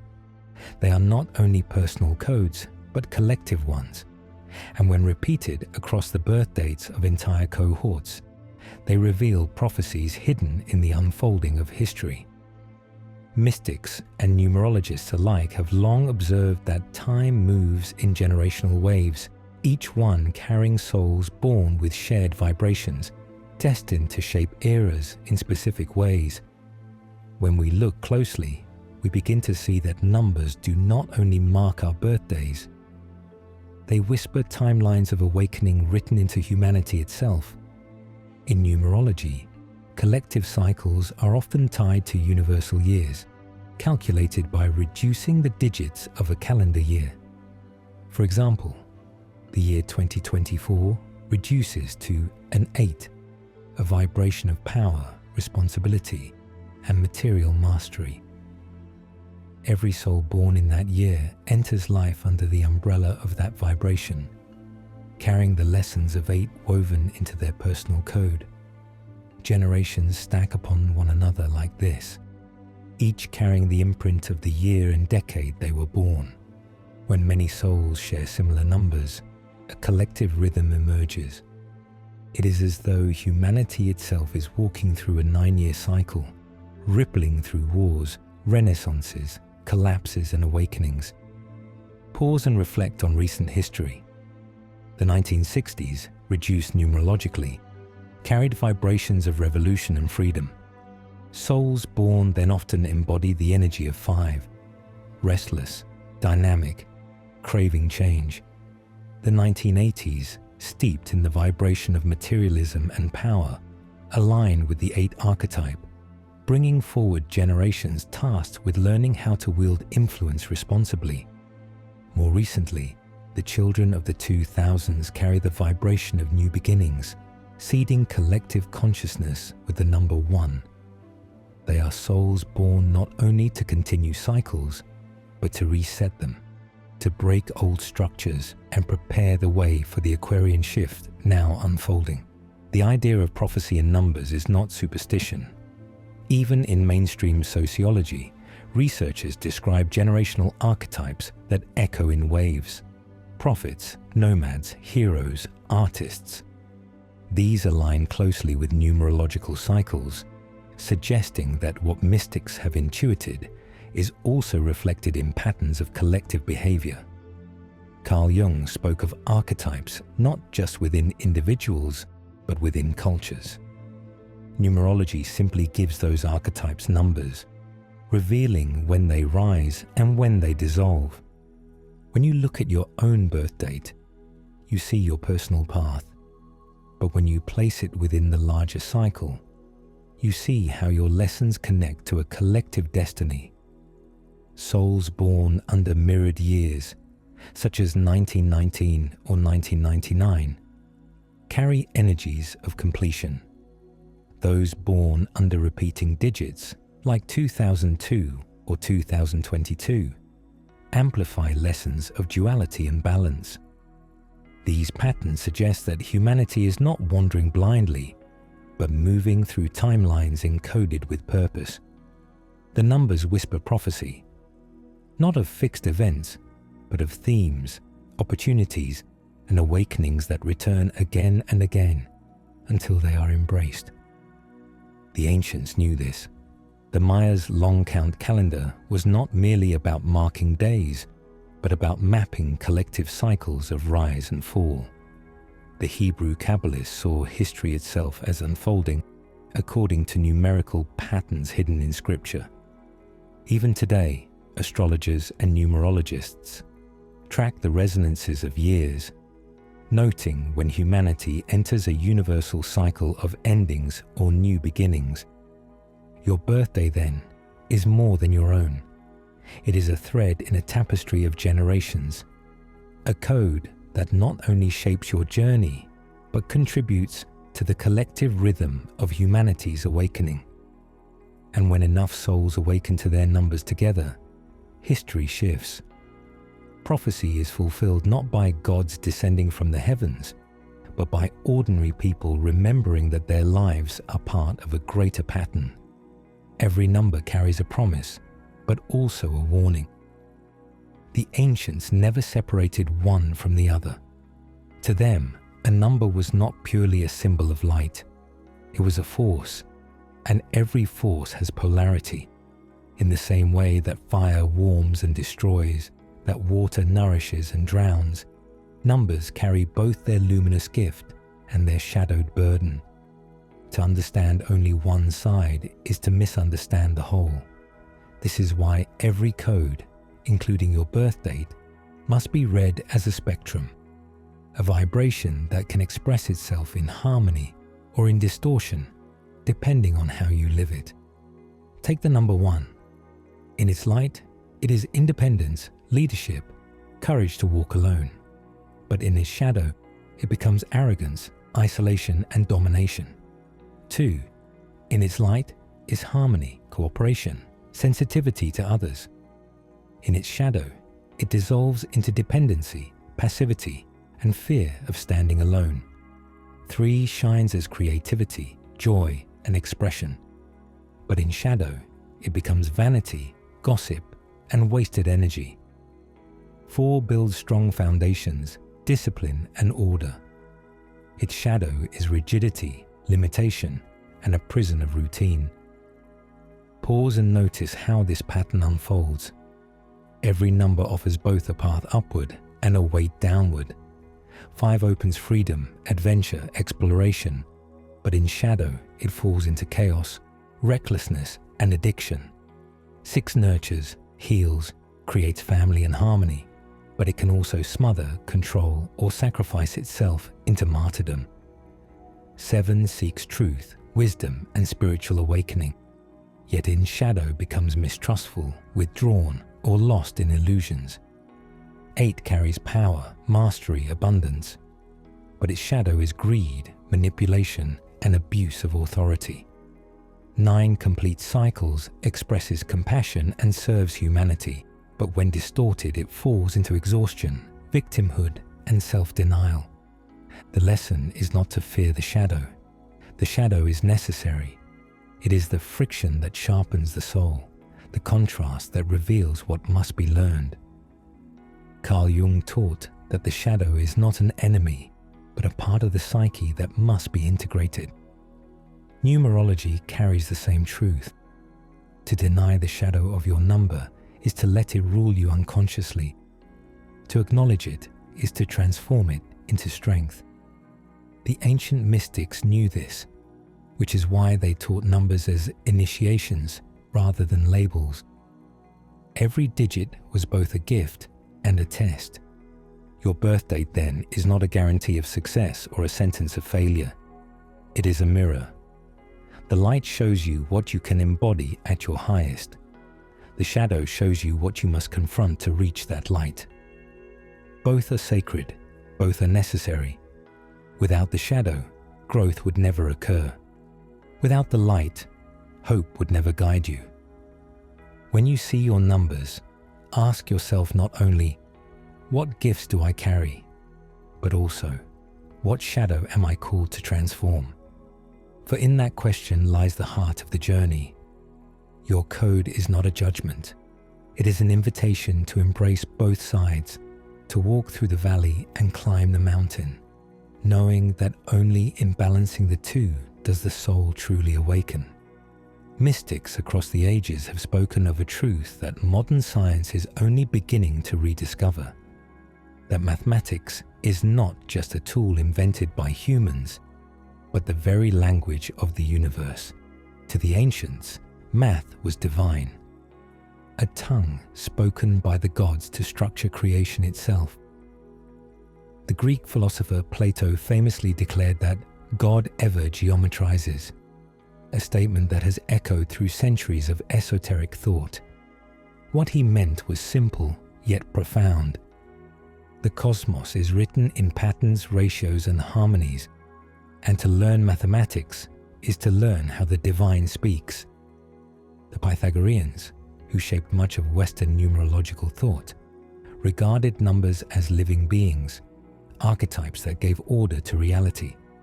To them, numbers were not abstractions. They were principles of creation. 1 was unity, 2 was duality, 3 was harmony, 4 was order, 5 was life. They believed that music, architecture, and even the movements of the stars could all be reduced to mathematical ratios, and that by studying those ratios, one could align with the divine. For them, math was not dry calculation. It was initiation into cosmic truth. This idea was not confined to Greece. In India, Vedic sages taught that the universe was structured by RTA, cosmic order, expressed through rhythm, number, and vibration. The sacred chants of the Vedas followed precise meters, believed to mirror the mathematical harmonies of creation itself. In China, the I Ching presented reality as a binary code of yin and yang, broken and unbroken lines forming 64 hexagrams. It is strikingly similar to the binary systems that underpin modern computing, suggesting that the ancients saw number as the fabric of existence long before technology confirmed it. Even in the mystical traditions of Judaism, mathematics was central. The Kabbalists studied gematria, assigning numbers to letters and uncovering hidden meanings in sacred text. To them, the Torah was not only a book of words, but a code of numbers, revealing divine secrets when decoded properly. The phrase "in the beginning" could be read not only as a narrative, but as a numerical equation, a blueprint of creation. Pause and consider how far-reaching this perspective is. When Galileo wrote that mathematics is the language with which God has written the universe, he was not inventing a new idea, but repeating an ancient one. Today, physicists speak of elegant equations that describe the laws of reality. Einstein's E equals mc squared, Schrödinger's wave function, or the symmetries of string theory. These equations are modern scripture, attempts to describe with symbols the same truth that mystics expressed with sacred numbers. For your birth date, this means something extraordinary. The digits that mark your arrival are not arbitrary. They are part of this divine language, a sequence written into the cosmic equation at the moment of your incarnation. To decode them is not superstition, but recognition that your life itself is structured in the same mathematical harmony that shapes galaxies and atoms alike. The ancients did not fear this. They revered it. They built temples on harmonic ratios, composed chants in sacred intervals, and taught their initiates that to understand numbers was to draw nearer to God. The divine language of math was their scripture. And when you see the numbers in your birth date as part of this language, you begin to glimpse what they glimpsed, that your life, like the universe, is not random. It is composed. It is music. It is geometry. It is the God speaking through number. There comes a moment in many spiritual journeys when numbers begin to appear everywhere. You glance at a clock and it reads 1111. You drive down a highway and notice a license plate of repeating sevens, receipts, phone numbers. Even the total of your groceries line up into patterns that seem too precise to be chance. At first, it feels uncanny, then comforting, and eventually, you begin to realize the numbers are speaking. These synchronicities are not accidents. They are signals, messages from the deeper fabric of reality, nudging you to awaken. Carl Jung, who first coined the term synchronicity, described such experiences as meaningful coincidences. They are events that align in ways that defy pure randomness, carrying personal significance that feels orchestrated by something beyond chance. Numbers are among the most common of these synchronicities because they are the simplest form of pattern. They cut through the noise of daily life with clarity. when the universe wants to get your attention, it often chooses numbers. Repeating numbers, sometimes called angel numbers in modern spiritual circles, are particularly powerful. 1111 is the most recognized, often interpreted as a portal or a call to alignment. 222 may signal balance and partnership. 333 often carries the energy of guidance and divine protection. 444 whispers of stability, 555 of change, 666 of shadow integration, 777 of spiritual insight, 888 of abundance, and 999 of completion. While interpretations vary, the essence is the same. When numbers repeat, they are amplifying a vibration, drawing your focus to the lessons it carries. Pause for a moment and reflect on how these patterns tie back to your own birth code.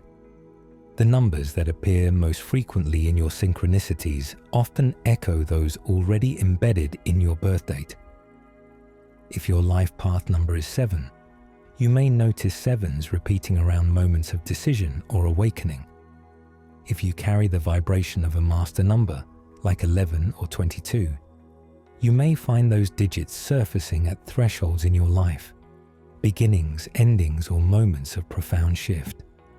The synchronicities are not random appearances, but reminders, pulling you back to the code you already carry. Ancient traditions recognize this phenomenon in their own ways. The Chinese I Ching used numbers in divination, where repeating patterns of broken and unbroken lines revealed hidden truths about the moment. In Hebrew mysticism, repeated numerical values in scripture were seen as signs of deeper meaning, layers of divine message hidden in plain sight. In Vedic thought, repeating mantras created vibrations that mirrored the repeating patterns of number, inviting synchronicities into daily life. Across traditions, repetition was never meaningless. It was always a signal of resonance. The deeper truth is that when numbers begin to speak, it is usually after a shift in consciousness. Something awakens in you, and in response, the universe mirrors that awakening through pattern. It is as if reality itself bends to remind you that you are not separate from it. The numbers are not external messages imposed upon you. They are reflections of your own vibration echoing back. When numbers speak, listen. Do not dismiss them as coincidence. Do not cling to them as superstition. Receive them as reminders that you are walking in rhythm with the deeper order of things. Every time you see a pattern repeat, pause, breathe. Ask yourself what lesson of your birth code is being highlighted. What truth is being whispered in that moment? For in those whispers lies the proof that the universe is alive, that you are connected, and that your life is unfolding exactly as it was written. Numbers are not only vibrations of the cosmos, they are also bridges. Bridges between the seen and unseen, between this world and the realms where ancestors, guides, and guardians dwell. For countless cultures, numbers have been understood as a language through which spirits communicate, weaving their presence into the fabric of daily life. When a sequence appears again and again, when your birth date shows up in unexpected places, when a repeating code meets you at moments of decision or despair, it is not only the universe speaking, it may be your guardians reaching through the veil to remind you that you are not alone. The idea of guardian numbers is deeply rooted in tradition. In many indigenous cultures, ancestors were believed to send signs through the patterns of nature. The rhythm of bird calls, the alignment of stars, the timing of events. In a world now saturated with digits, numbers have become one of the clearest ways they reach us. To see your birth date appear on a clock or receipt at a moment of doubt can feel like a direct whisper, We are here, keep going. These are not coincidences. They are reminders that your code is not just yours. It is a channel through which others can reach you. The Hebrews practiced gematria, where the numerical values of names and words revealed hidden meanings. For them, sacred numbers often appeared as messages from the divine. In Christian mysticism, the repetition of biblical numbers, 3 for the Trinity, 7 for divine completion, 12 for authority, was seen as evidence of angelic guidance. In Buddhism, the number 108, used in prayer beads, represents the completion of karmic cycles, a reminder from enlightened beings of the path to liberation. These were not abstract associations. They were lived experiences of numbers as signs from the unseen. Pause and reflect on your own life. Have you ever felt the presence of someone you loved in the repetition of a number? A parent's birthday appearing at a crucial crossroad. The number of years since a loved one passed returning in unexpected ways. A sequence that seems to arrive only when you ask for guidance in silence. These are not random intrusions. They are how spirit communicates in a world where numbers are the universal language, bypassing words to speak directly to your awareness. Your birth date itself is a channel for this contact. Because it is your personal code, it becomes the easiest way for guides to reach you. When you see your date mirrored back to you, on clocks, receipts, license plates, it is often their way of confirming alignment. They are saying, yes, you are on the path. Yes, we walk with you. This is why so many people report heightened synchronicities during moments of grief or spiritual awakening. The numbers arrive to fill the silence, to show that love endures beyond death, and that guardianship never ceases. Modern psychology might call this apophenia, the tendency to perceive patterns where none exist. But even Carl Jung pushed beyond that, naming it synchronicity, meaningful coincidence. From the mystical perspective, what psychology calls coincidence, spirit calls communication. The guardian numbers are not hallucinations. They are threads, weaving the seen and unseen together. When you notice them, treat them as sacred. Pause, acknowledge. Speak silently to those you feel are reaching through. The language of numbers may be subtle, but it is precise. It bypasses logic and speaks directly to the soul. And when you respond, you affirm the bond.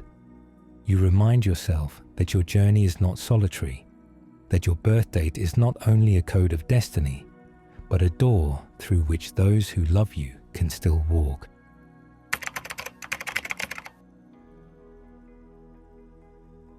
Birth and death are not opposites. They are doors. One opens into this world, the other opens out of it, and between them lies the span of a life. The ancients believed these doors are not chosen at random.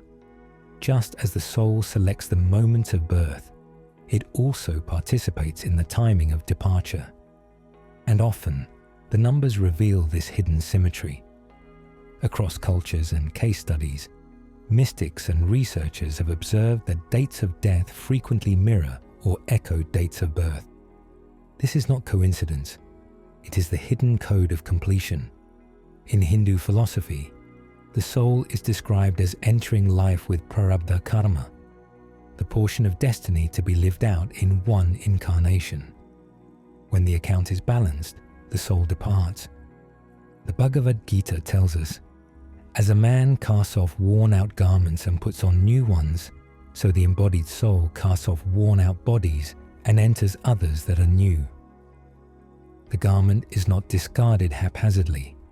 It is laid down at the proper time, often reflecting the cycle upon which it was first donned. In Tibetan Buddhism, the Bardo texts describe how the timing of death is intricately woven with astrological and numerical patterns, suggesting that the date of leaving carries echoes of the date of arrival. Pause and consider how often we hear of people passing on birthdays, or in the same month or day they were born. Families recount stories of grandfathers who died on their 80th birthday, or mothers who departed exactly 9 months after a child's birth, as though cycles were closing with precision. Statisticians may dismiss these as chance, but mystics see them as evidence of completion. The circle of incarnation closes where it began, the soul stepping back through the same door by which it entered. Numerology provides another lens. A life path number describes the lessons chosen in this incarnation. The date of death, when reduced, often mirrors or complements this vibration, signaling resolution. For instance, a soul born into the vibration of 7, the seeker of truth, may leave on a date that reduces to 7, as if returning home through the same key. A soul carrying the vibration of 9, completion and service, may pass on a 9-day or year, fulfilling its archetype in perfect symmetry. These patterns suggest that numbers do not only mark beginnings but also endings, that both doors are stamped with the same seal. Examples abound across traditions. In Jewish mysticism, the concept of Yahrzeit honors the yearly anniversary of death as a sacred cycle, a mirror that reflects the ongoing presence of the soul. In Christian mysticism, saints were often said to die on feast days linked to their own lives, their departures aligned with cosmic calendars. In Chinese astrology, cycles of 12 and 60 years were believed to mark not only birth, but also the likely rhythms of departure. The body may fail by biology, but the soul departs by rhythm. This does not mean the exact date of death can be predicted like a clock. Free will, collective forces, and the mystery of the divine all play their part. But the resonance remains. Death often mirrors birth, not as fate carved in stone, but as a cycle of harmony, a return to the beginning. Your birth date is the code of entrance. Your death date is the code of completion. And when the two echo one another, it is the universe whispering that nothing was wasted, that the circle has closed, that the soul has fulfilled the rhythm it came to play. To see this is to lose fear of death, for it reveals that the end is not chaos, but symmetry, not silence, but completion, not an accident, but the perfect closing of a circle that began the day you first arrived. Throughout history, those who sought power have understood something that most of the world has forgotten.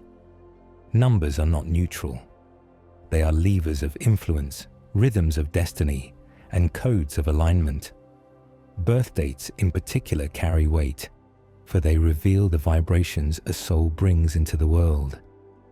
And because of this, elites and secret societies have long been obsessed with them.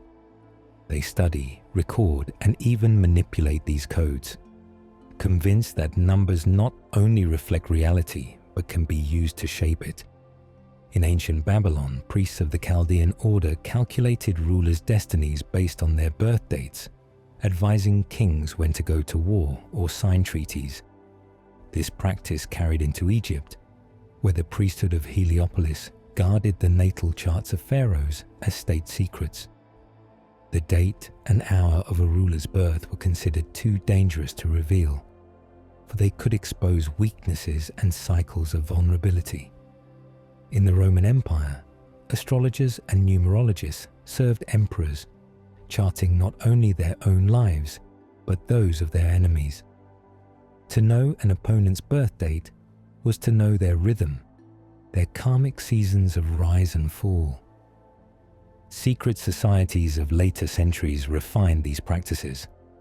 The Freemasons, whose temples and symbols are steeped in sacred geometry, often emphasize birth numbers in their rituals of initiation.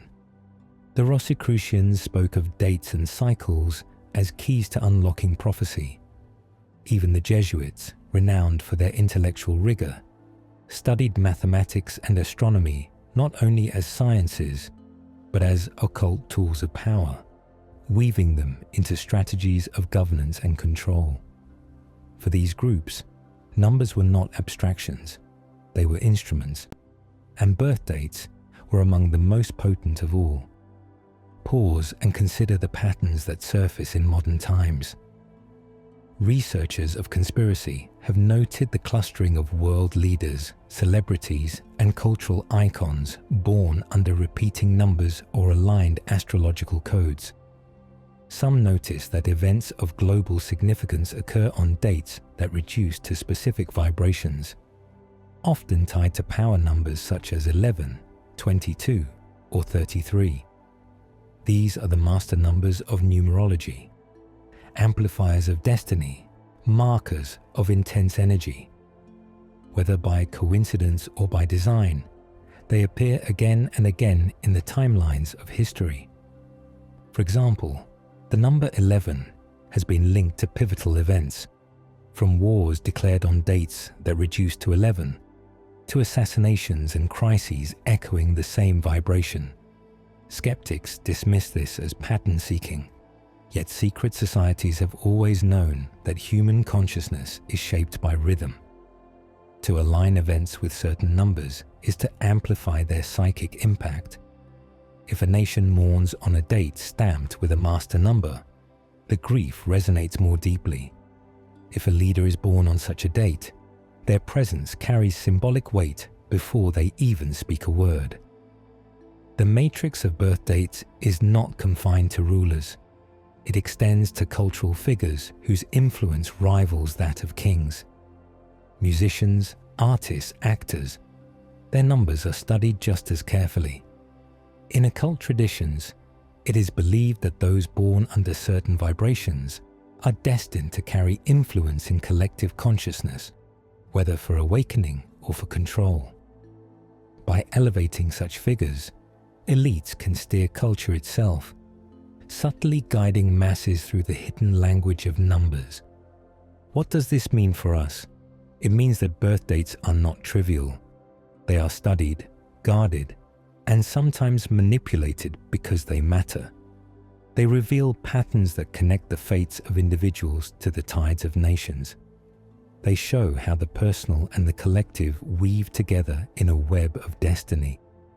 And when we begin to see these patterns for ourselves, the illusion of randomness dissolves.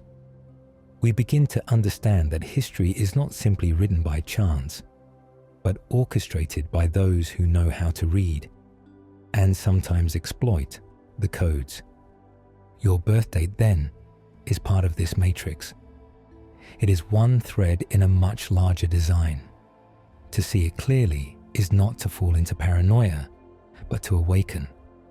For once, you know how numbers move through leaders and nations. You begin to see how they move through you as well. And in that recognition lies a new kind of power. Not the power to manipulate, but the power to live your code consciously, instead of being unconsciously ruled by it. If each of us carries a birth date, then surely humanity itself does as well. Just as a soul chooses the exact moment to incarnate, entire civilizations, and perhaps the species itself, emerge through a cosmic doorway, stamped with numbers that whisper of destiny. To speak of a universal birth date is to ask, when did humanity truly begin? Was it the first spark of self-awareness in early hominids? The alignment of stars marking the rise of Sumer and Egypt?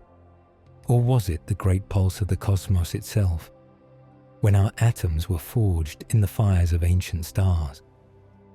Mystics across traditions sought to trace this universal birth. The Maya recorded a date of creation in their long count calendar, corresponding to 3114 BCE. To them, that was the cosmic birth date of the current age of humanity, the moment the cycle began. The Hebrews traced their calendar back to what they believed was the genesis of the world, marking 3761 BCE as year one. Hindu cosmology speaks of vast cycles called yugas, measuring humanity's rise and decline in spans of thousands of years, suggesting that our species' birth is not a single moment, but a recurring rhythm.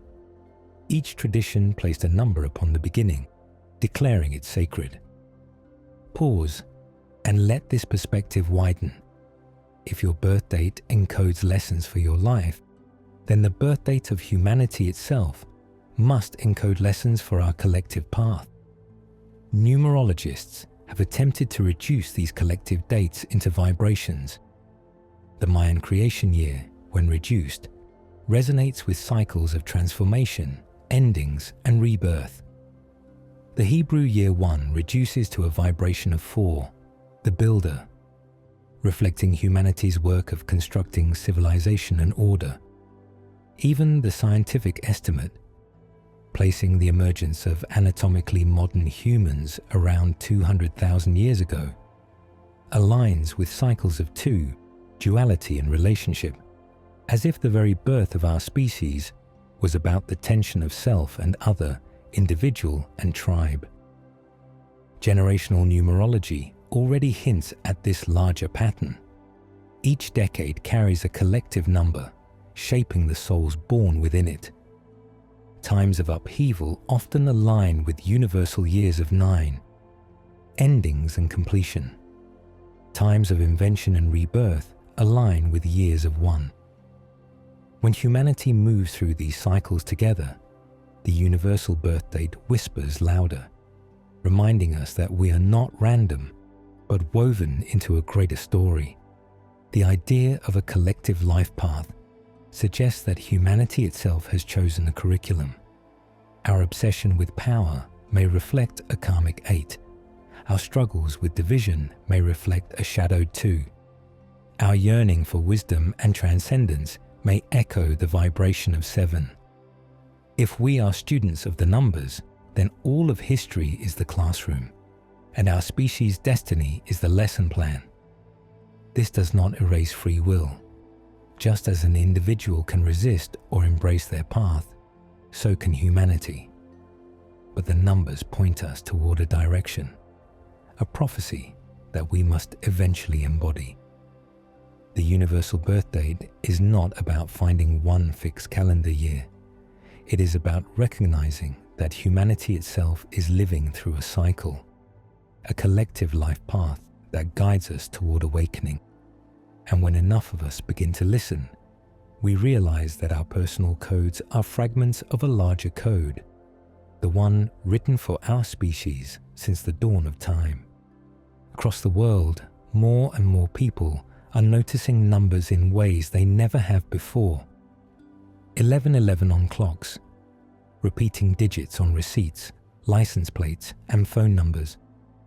Patterns that seem to appear with impossible precision, arriving at moments of decision, heartbreak, or transformation.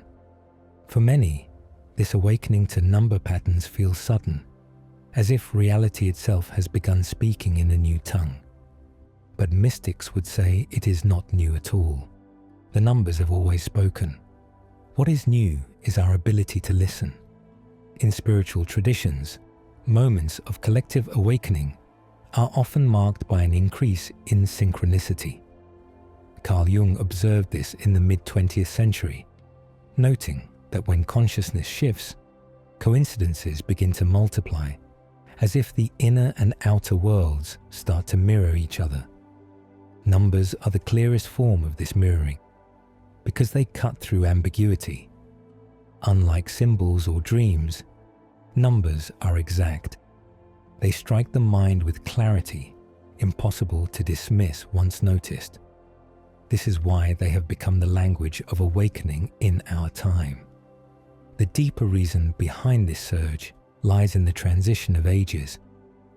In esoteric astrology, we are moving from the age of Pisces into the age of Aquarius, a shift not just in star positions, but in consciousness itself. Pisces, the age we are leaving, was the age of faith, mystery, and hidden knowledge kept in temples and churches. Aquarius is the age of knowledge made visible, of patterns revealed, of unity through networks and collective consciousness. It is no coincidence that the digital age, which translates all information into numbers, has risen precisely at this time. The Aquarian age is numerical by nature. It encodes reality into binary, into data, into patterns that reflect the cosmic order in ways more people can now see. Pause and consider this. Our entire civilization now runs on sequences of ones and zeros. Binary code, the heartbeat of technology, is itself a reflection of duality. Light and dark, presence and absence, yin and yang. In a sense, we are all living in the greatest initiation of numerology humanity has ever known. Every message, every image, every thought we send through digital systems is broken into numbers and reassembled again. The collective mind is being rewired to perceive life through numbers, and in that rewiring, people are beginning to glimpse the deeper language beneath it all. The Aquarian shift also carries the vibration of the number 11. 11 is the master number of intuition, insight, and gateways. It represents pillars standing side by side, a portal into higher awareness. In numerology, the year 2000 marked the transition into a millennium dominated by two: partnership, unity, cooperation. In contrast to the one-dominated millennium of conquest and individuality. Now, as we move deeper into the 21st century, the recurring patterns of 11 are surfacing everywhere, aligning with the collective push toward awakening. The popularity of 1111 sightings is not trivial.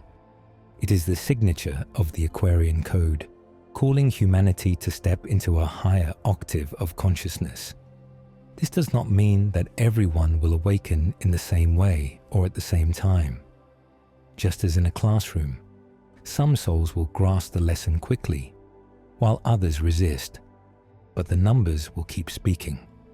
They will whisper through synchronicities, thunder through historical cycles, and return again and again until we cannot ignore them. The awakening code is not only personal, it is collective. It is the reminder that we are leaving an age of blind faith and entering an age of conscious recognition. The universe no longer hides its language. It is written in every number we see. There is a number that follows you through life. Sometimes you see it plainly, in your birthday, etched on forms, written in candles each year. Sometimes it hides, reappearing in synchronicities, in dreams, in moments when you most need reminding. It is the number that called you here. And one day, it will be the number that calls you home. Your birth date is more than a date on a calendar. It is a mirror of the soul, chosen with precision, sealed in vibration, written into the eternal mathematics of the cosmos. When you first opened your eyes, that number stamped itself into the fabric of your being, not as a prediction of every event that would unfold, but as a reminder of the lessons you promised to meet, the gifts you came to carry, and the path you vowed to walk. Mystics across traditions understood this truth. The Pythagoreans taught that numbers were archetypes, divine principles that gave shape to life itself. The Kabbalists taught that every soul entered through a code, its letters and numbers linked to both destiny and return. In Vedic astrology, the date and hour of birth were seen as the exact contract the soul signed with karma. Each tradition said the same thing in its own language. The number is not chance, it is choice. Pause and breathe this in. Your number is not a prison. It is not meant to trap you in labels or chain you to fate. It is a compass. It points you toward remembrance. When you are lost, it reappears. When you forget, it returns. Every time you see your code echoed in the world around you, it is not coincidence. It is the universe reminding you that you came here with purpose, This is why numbers appear at thresholds. In moments of despair, you glimpse repeating digits that whisper hope. In moments of transition, the vibration of your birth date returns to confirm you are not walking alone. Even in death, the numbers echo. Departures mirroring arrivals. Cycles closing with symmetry. For the soul, numbers are not abstract. They are language. And through that language, eternity speaks. The final truth is this: the code was never about prediction. It was never meant to tell you exactly what would happen, or to lock you into destiny carved in stone. It was always about remembrance, to remind you again and again that you are not random, that you chose this life, that the universe is not silent, that beneath the noise of days and years there is a rhythm that began the moment you were born, and that will continue long after you leave. The number that calls you home is the same number that first called you here.